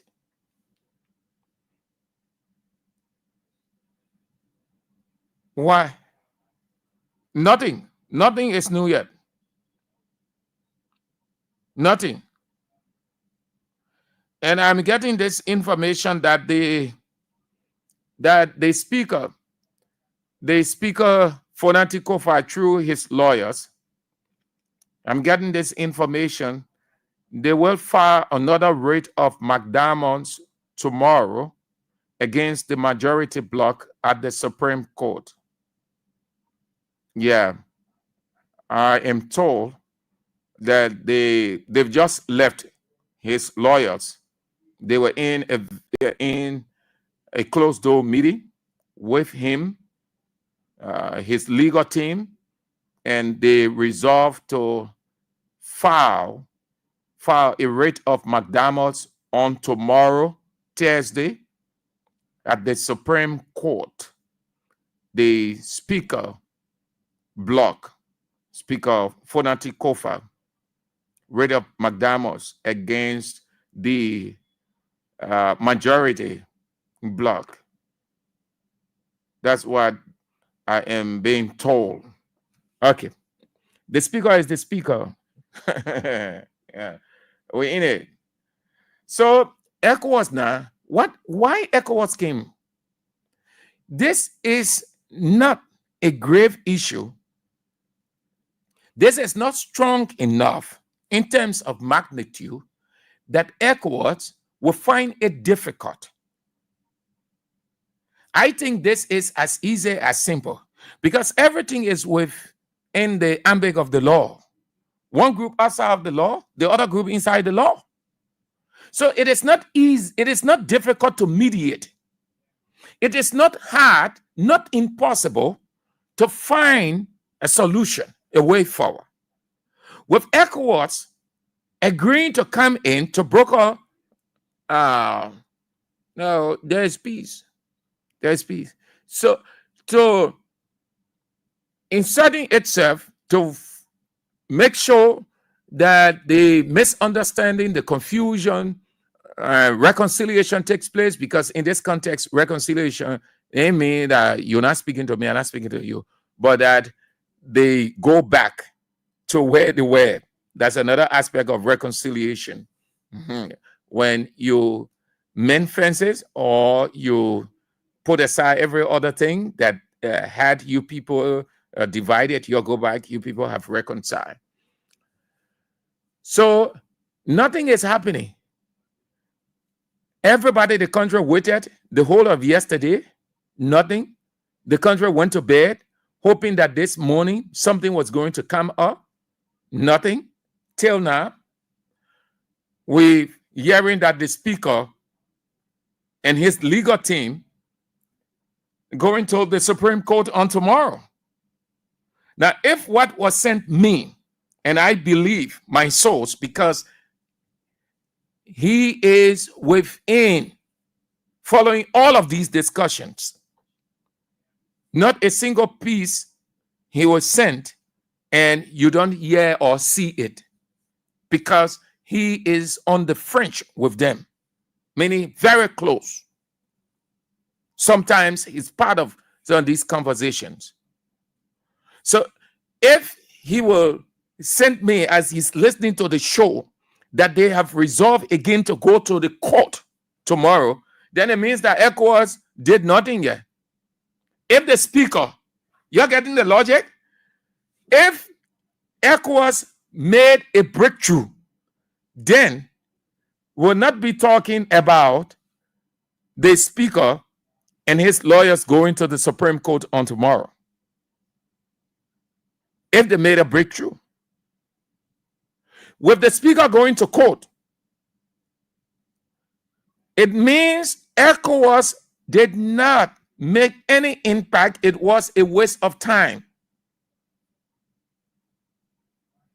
Because their coming into the country was to put everything under control, restore the House of Representatives, and normal business resume. But as it stands, the split is widening by the day. The guys, the renegade group, are dead serious that they cannot waive anything. They will not give into anything. They will not listen to anybody that they will waive. They must waive the right. They remain resolute that they are the majority. They are within the law. Everything should be done by them, with them, and people should respect them. Already, the president sent three of his executive members to them: Mo Ali, Tyler, Yumali, thereby giving them little impression, because they are revolving. They can't do anything beyond their limitation. The speaker too held meetings with the people. What came out, we don't know yet. We don't know yet. So what did ECOWAS do? What difference did ECOWAS make? Did they make any impact? I think nothing of such. Nothing of such. Nothing. So it was a waste of time. ECOWAS coming in was a waste of time. And the speaker is going back to the Supreme Court. And according to him, he has several options available to him. The executive, too, is giving the assurance that you don't give up. We'll pursue this to the end, and he will leave. So we've heard over the days that the president is thinking about sending the budget toll because time is gradually elapsing. So he's consulting his lawyers to send the budget to the majority bloc, though he knows that they are illegal. The president there, we have president in this country, you get vexed. You can say anything you want to say, except you didn't go to school. So you can get vexed with me. You can say anything you want to say. If you went to school, if you are literate enough, you would drop party sentiment and look at it from a literal standpoint. The president we have here, the president, you look at the law, you know that the people out completely, the people wrong, and you will never want anybody to do that to you as president. Yet you're doing it to another person or persons. You're stabbing the country in the back with no regret whatsoever because you have grudge for one person. Then a president there? Do we have president in this country? Oh, yeah. We acknowledge that because he was elected democratically and sworn in constitutionally, but he is just there because of a democratic election and constitutional sworn in. But he has lost essence, relevance, has no grip over what is happening, not proactive, allow himself to be used as a caricature, as evidenced by what we see all around him. People are using it because he has aged. He's gradually declining mentally. So whatever they put to him, he accepts. I think it was yesterday or day before yesterday. I was listening to AB and he said something. He said, we got a fee for Bouaka. I'm not blame Bouaka. Got a fee for him. And I started pondering that. And the factors, the reasons that he gave, you soon realize that it makes sense. You have to feel, actually feel for him. But as much as we feel for him, he bragged that he's knowledgeable enough. He knows about the presidency. You go back to Bouaka interview, his first interview he had with VOA. Yeah, what Bouaka said, how Bouaka stuck to the law. Bouaka used almost 5 minutes talking to the VOA journalist that was interviewing on the rule of law. That the rule of law under the rescue government will be adhered to the letter. It will not be broken. And all Bouaka explaining, I have it here, I have it. Don't argue. But see what is happening. The country is in tatters. Bouaka is not in control, though he was elected and sworn in constitutionally, but he's not in control. Everybody doing their own thing. Everybody doing their own thing. So do we have a president? When people doing their own thing, the country is fluctuating. Do we have? No. No, we don't. Jean McBorough, he just texted, he said, we have precedents. You're right, my dear brother. Yes, we have precedents. We have President Bouaka, President Jeremiah Kuhn, President Richard Kuhn, President Steve Kuya, President Sylvester Grisby. We have presidents all over the place. Bouaka is not in control, but democracy say, yeah, he was elected. The Constitution say we swore him in. So we respect the law. We in the law. And you see it? We are within the law. We follow the law. The law say the man was elected through a democratic process. The law say he was sworn in. So by that, every citizen respects the law. We respect Bouaka because he is the finest, the most holy, and whatsoever, whichever description he is on the earth. The only reason why we respect him and saying president, because the Constitution mandates us, which is the law. And the person who upholds, who protects, who ensures that the law is not broken is the very person who stands on the podium and say, I, Joseph Yema Bouaka, do solemnly swear that I will uphold, protect, and defend the Constitution of the Republic of Liberia. So help me God. If he can't, and he isn't, then he's not the president. Like it or not, get vexed. We don't have a president. Go back to the swearing-in ceremony. What the president can say, or what the person can say, I swear. And you know what it means to swear? That is why they bring the Bible. After you have said that, it means you are sealing a covenant, and you are binding yourself to that covenant. You are also saying by that if I break this covenant, whatever that befalls me, I accept. Let me take you to a little bit back in the days, why the people will not make oath. They will not take oath. And when they're taking oath, if they break one aspect of that oath, you know what they will do? They will commit suicide. They will even ask to be killed. And that is why they will not just take an oath, because they understood what oath means.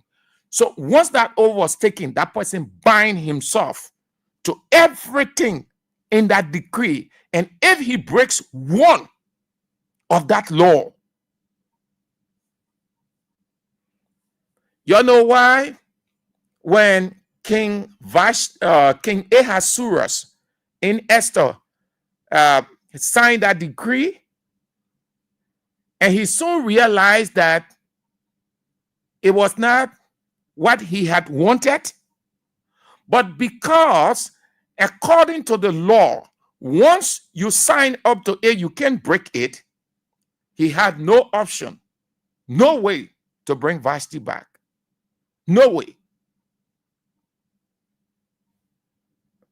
That's how it is today. When the president stands over there and the swearing-in ceremony taking place, that is why that ceremony is always solemn. Whenever that identical part comes, the atmosphere, you can see that, you can see the shift in the atmosphere. You can see the chill running through the people everywhere. And that is why everybody becomes attentive, listening and watching.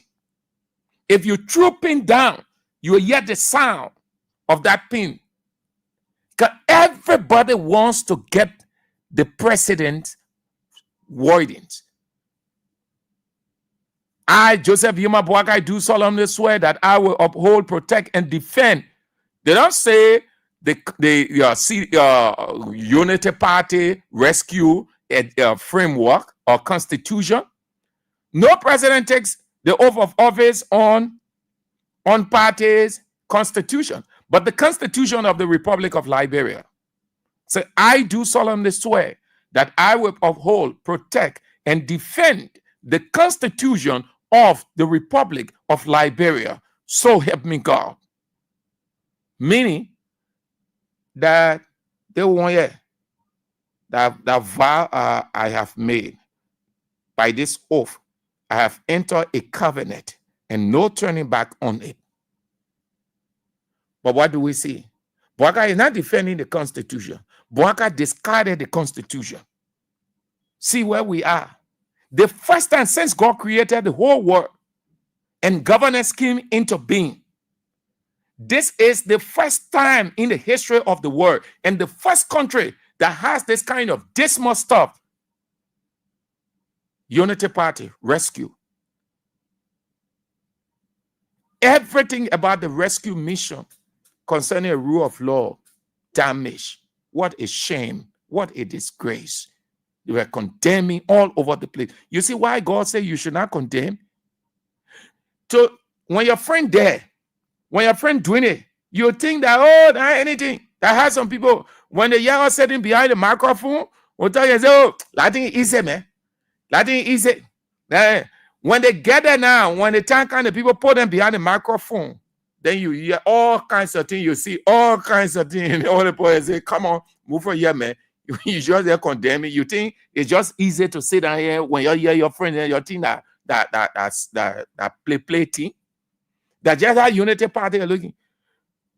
When Ellen was there, they didn't learn. Bouakai didn't learn nothing. Where is that clip on Yeke? Bouakai didn't learn nothing. It was a glorious opportunity for Bouakai to have learned, because that's what you do.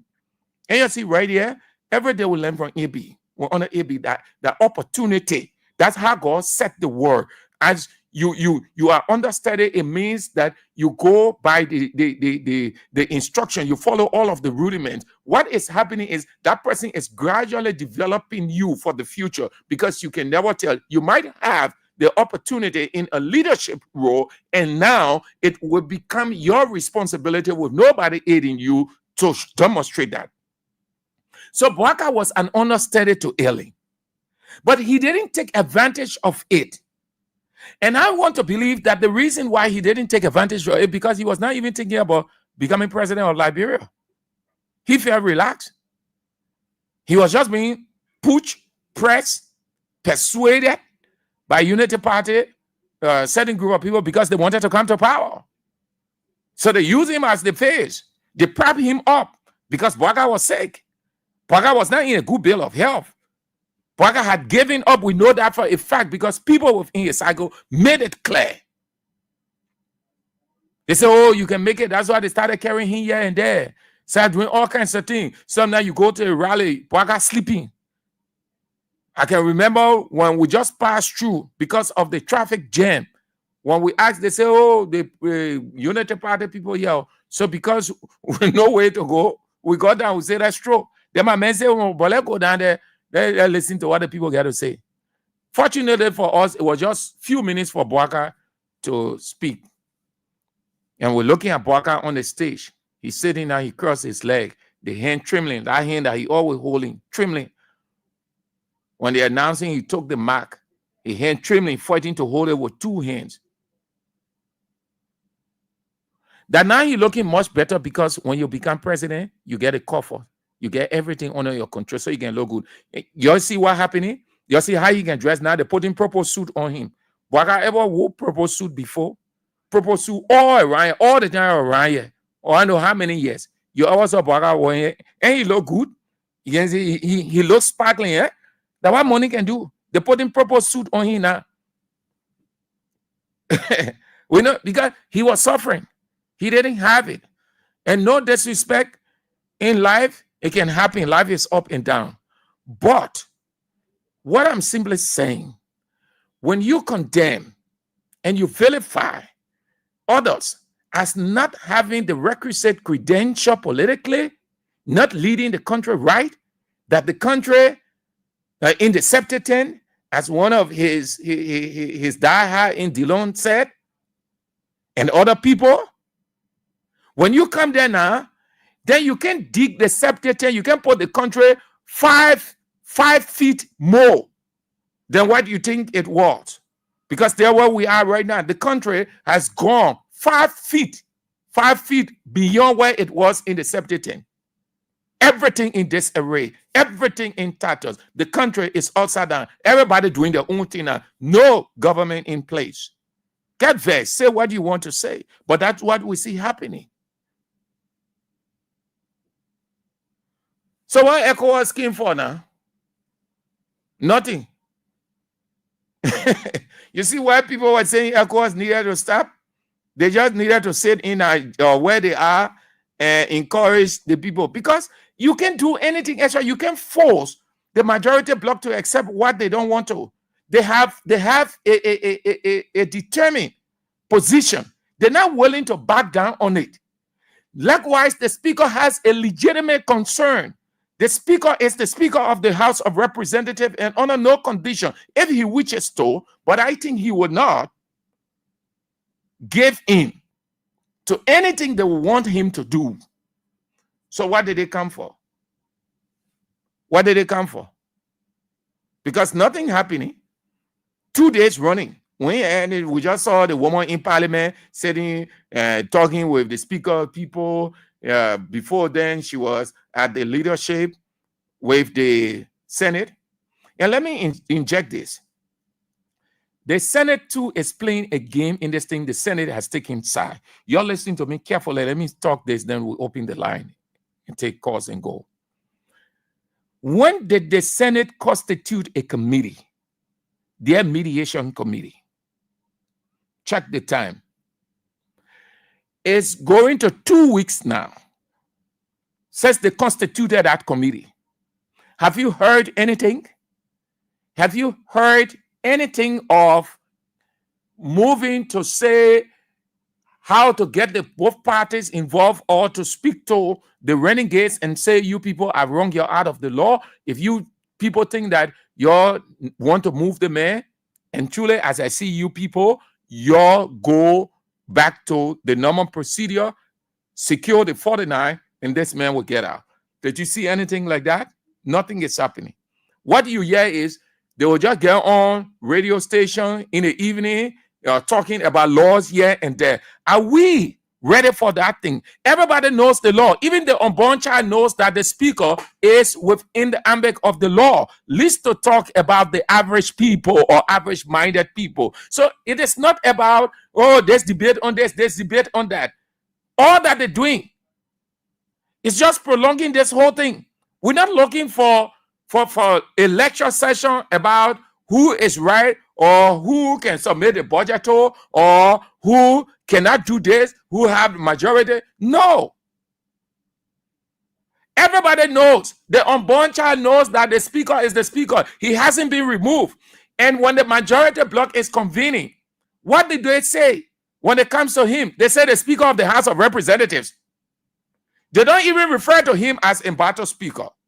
They don't even use no description, no adjective that is not warrant his position. They say the Speaker of the House of Representatives. In essence, as far as they know, even though they are renegades, they are breakaways, they are rebels, but they know within the recesses of their heart, he is their boss by law. So they say the Speaker of the House of Representatives. Now, there's yesterday I said, those I share stupidity in a minute or whatever. And I explain it. I explain why. If somebody looks at you and tell you there's a shared stupidity, the person is not insulting you. Don't consider that insult, please. Except that you will not up to your mentor. You know what is considered insult?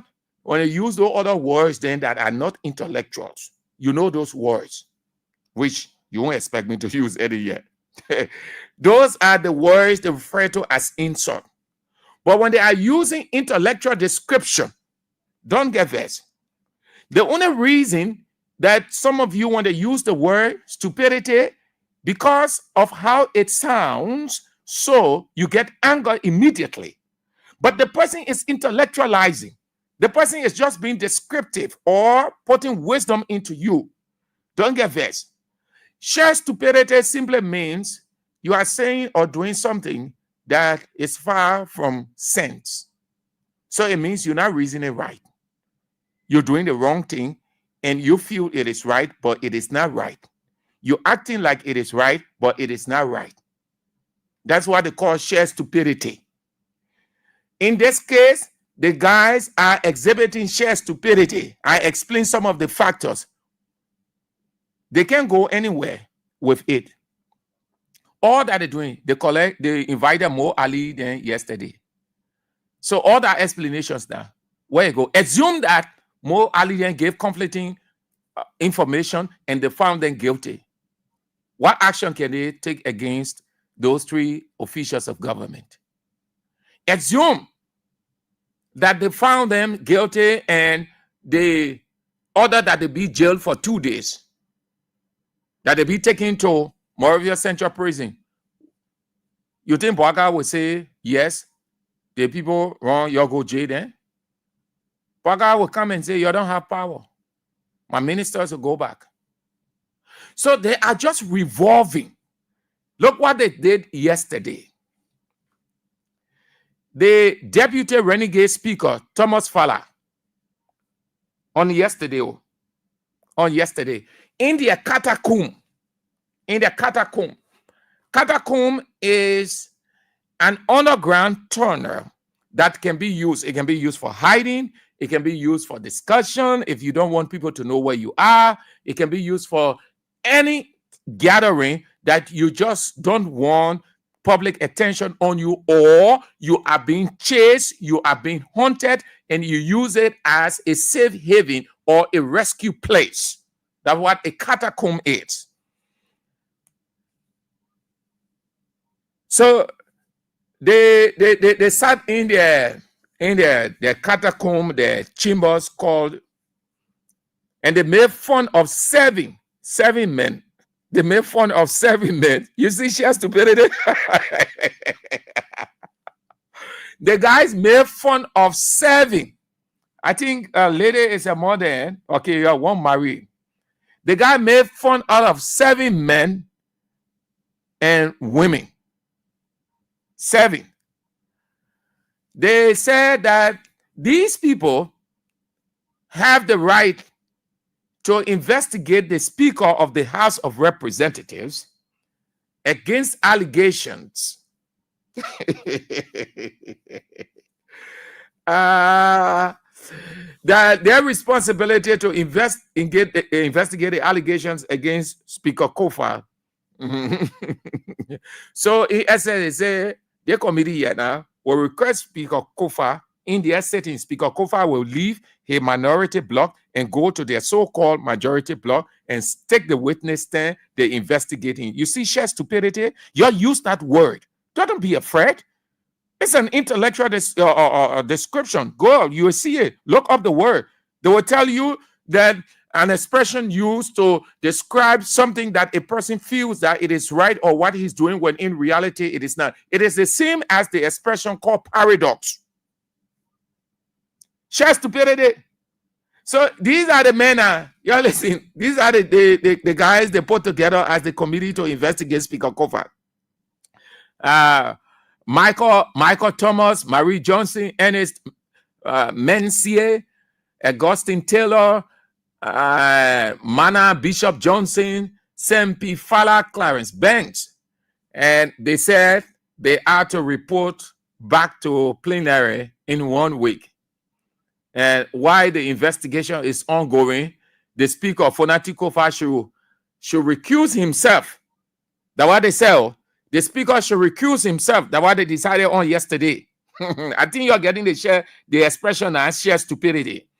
They say the Speaker must recuse himself. That means he should stop being Speaker. He must move from the position, go to them, stand before them as majority block so that they will investigate him. And if found guilty, they'll take action against him. It's not a comedy. It's not a comedy, people. But I beg you, man. Let's take a few lines, man, a few calls, rather, and then we go. Time is fast, man. Let's see, you're getting tired of it. Let's take a few calls. 0702 23 99 33, 0886 30 44, 97. The women's line 0777-980375. Hello. Ms. Andrews. Yes, good afternoon. Let's go straight to the point. Thank you. Ms. Andrews, this is David King. I do join you from the away. You see, Mr. Andrews, this is what we talk about mature and responsible government. I can My man, forget about mature, responsible government, forget about government. I stick to what I've just explained. Forget about that thing. Stop historicizing. Yeah, what is taking place at the legislature, similar to her about Buffer Chima. And it's so present, we are just a football to allow the whole thing to go down the soil. Today, the most female president has determined to be. Okay, Chief. Thank you. Hello. Good afternoon, Sam Andrew. Good afternoon. Let's hear you. Yeah, I'm Peter David Council Crawford under the street like in Johnsonville. See, Mr. Sam Andrew, you have just said all. Let me tell you, the country is moving and according to the acute level of the leader. And that's what one thing we as a Liberian have failed to understand is like people that should extend to power, really when it comes to governance, should be a moral and have a high IQ and also intellect. But look at our society today. It's being driven by the low mentality of our leader. All those guys from the executive coming down to the legislature, they are zero. They don't know nothing. Look at how the guys who call themselves majority bloc are just disgracing themselves. Okay, sir. A contradiction all over around. And Sam Cooker, look at Sam Cooker, who is heading the majority bloc. Look at the IQ level of Sam Cooker. Okay, Chief. So these are things that are making the country to continue to last in the gap of poverty and destitution. Thank you. Hello. Good afternoon, sir. Good afternoon. This is Edmond Carr. You know, for me, I started being disappointed with ECOWAS when they arrived in the country. In the first place, what did they go to do to the Senate? Where did they go there to do? The minute they arrived in the country, they came for a purpose. For nothing, bring five.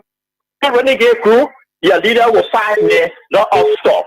When you have almost said what they want, what can they let go, you allow them to go to their colleagues and come back to you for a resolution. But I think the Jackie, you know, I don't know, they came on the basis of trying to talk to Fanatic Kofa to let go for peace. So I think that's what they came for. Yeah. Look at their lines. Look at the communication they sent out.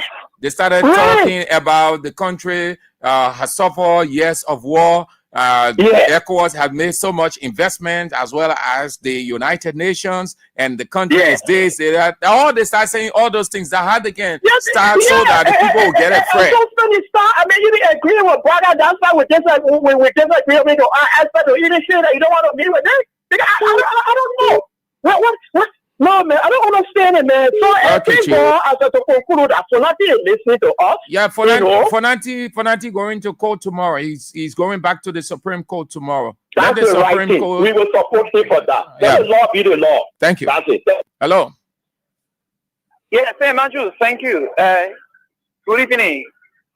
Yes, I'm listening to you. Yeah, good thing. So, listen to the second talking point. This is Christine Kiel, and I call from Chickasaw. So I listened to the analysis. And let me say this. ECOWAS came in country. They came for a particular purpose. It is a normal routine within ECOWAS country. Was that Hussein? Yeah, this is Hussein Kiel. Unity Party spokesman. Unity Party propagandist. No, definitely, I'm not, man. I'm not. Yeah, my man, propagandist, they're not bad team, man. They're not bad person. Yeah, but you ain't know the thing, yeah? It means a person who pushes the agenda of a person or institution. That in Liberia, you can understand propaganda to be a bad thing. It's the same as politics. No, so if you even said that, meaning I wouldn't even have a space whenever. Hey, my man, time going by. Yeah, okay, yeah. Let me go ahead, right? So on a more serious note, ECOWAS came for the purpose, and the purpose is to see how best they can resolve the issue of the dispute at the national legislature. Somebody said, why the ECOWAS delegation have to go to meet the Liberian Senate? No. So do you know, Hussein? Yeah, have you gotten the outcome of their meeting, the resolution, what they resolve on? With they have not. They have not entered the meetings. The purpose they came for. They came to stay in Liberia for 1 week. No. What I'm saying, I said, Maju. Let me say this, right? But are you aware of the resolution of the speaker's lawyers going to court, the Supreme Court, on tomorrow? Yeah, I heard something like that. So if that information is true, do you know that it negates every other thing that the ECOWAS mediation team here for? Yeah. So then. Okay. So thank you now. Thank you for confirming. Yes. Hello. Hello, Mr. Andrew. Your name and where you call from? You want to really in a joint from Sokolet, the Shufu. Yes. I used to wonder why Liberia is this backward, even though we are the oldest country in Africa. But now, as I said, according to the recent unfolding, I begin to realize why we are this backward. The particular episode unfolding now at the capital is just defining the reason why Liberia is the oldest country in Africa, but yet the most underdeveloped country because of political maneuvering and political chicanery. People have decided to bend the rule of law in the name of political process, even though it's instructed in the Constitution through Article 2 that even the politics of the day is guided by the Constitution.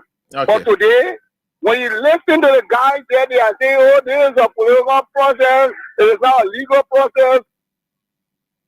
Oh, Chief, you went off.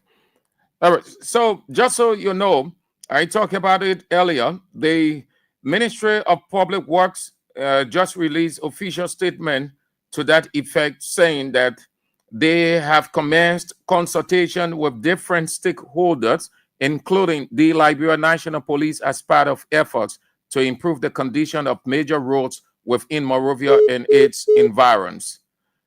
Some officials of the ministry, headed by Assistant Ministers for Operations and Construction, Margaret Sassi and Sondiata Jasime, held a brief meeting with the Deputy Police Inspector General for Operations, Jill Nelson Fremont, at LMP headquarters. The meeting focused on setting up a technical working group comprising all stakeholders aimed at regulating the traffic and other ordinance issues for smooth maintenance works this dry season, mainly along the following corridors: Gabriel Tucker to Freeport to St. Paul Bridge. So that's what the Ministry of Public Works just released. They have had or having consultations to regulate the traffic because they are getting ready. I told you that they have excavator around the PRC area. Hello? Hello? Hello? Yeah. Andrew? Yes? I didn't do that. I said Yeah, let's hear you. Hello? Let's hear you. You are on the air. Hello? Hello? Yes? Hello? Yeah, you are on, Chief. You are on the air. Yes, I have to. The ECOWAS mediator that came to Liberia, what they carrying by? He doesn't want to be there with them. What they carrying by? Is it a city on their back or what? I don't want to say they have failed, but we have heard nothing of what they may have discussed with those two bodies, the resolution, what they resolve on. Thank you. Hello. Hello? Good afternoon. Good afternoon, Andrew. Yes, how are you? Let's hear you. Thank you. My name is Levi Sandy. I'm calling from Chicken Factory. Well, Mr. Andrew, for me, I don't think the ECOWAS Parliament member that comes here with Honorable Kofa to step down, because the reason is they are pushing the issue of or democracy all over West Africa is threatening to overthrow your feet, respecting the rule of law. So if they will come here and then they say we'll burn our own down, then there's no need why they suspended Guinea and that of Burkina Faso and all from ECOWAS. Okay, so in my mind, they will not tell, they will tell the rebels to come to themselves and go back to the main Timor before to go and proceed with the red procedures. Thank in you. my mind. Thank you, sir. Thank you. Thank you. All right, that's it. That's all the time we've got. We have to make way for the next program. So just so you know, the Public Works Ministry said that a technical working group will announce traffic routines. That means they have put together a technical group to work out plans in line with the police to regulate the traffic because they're coming to start. I've been telling you that whole side, they're about to shut it down. So the main route now that people will be using coming from Douala, from Gardnersville, Doe community, that same place when we were constructing the roads there, they say, oh, you're wasting the country money. What kind of road you go put? You can put Freetown Ball Road. You see there? You see that the road now, everybody using, and that's the main route because the reconstruction or reconditioning of the road, Gabriel Tucker to Freeport to St. Paul Bridge is not going to take 1-2 weeks. You're talking about months. It might even go into the middle or even the beyond the middle of 2025. So that's long time. So you see there now between WIA and the people who are condemning WIA, who is futuristic. You see WIA's vision that road now everybody will be using. So Public Works Ministry is simply saying that they will develop a way along with the police so that there will not be traffic congestion. The technical team will sit down with the police. They will work out ways by which cars coming from Douala, cars coming from Gardnersville area will pass smooth. So that whole area, the Lagbekube Avenue, I want to believe that one of the ways they will regulate it, they will have to make adjustment of those cars, kekes, everybody that are on the side because they close the road. You can't have 2 cars just flowing that way. So you see it. That's what the people say.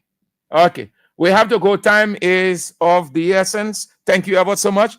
We're back tomorrow if God permits. The news is on at 6 o'clock. And after the news, face the issues at 8 o'clock with A.B. Wayon. And then tomorrow morning from 7 to 7:30, let's talk about it with Israel.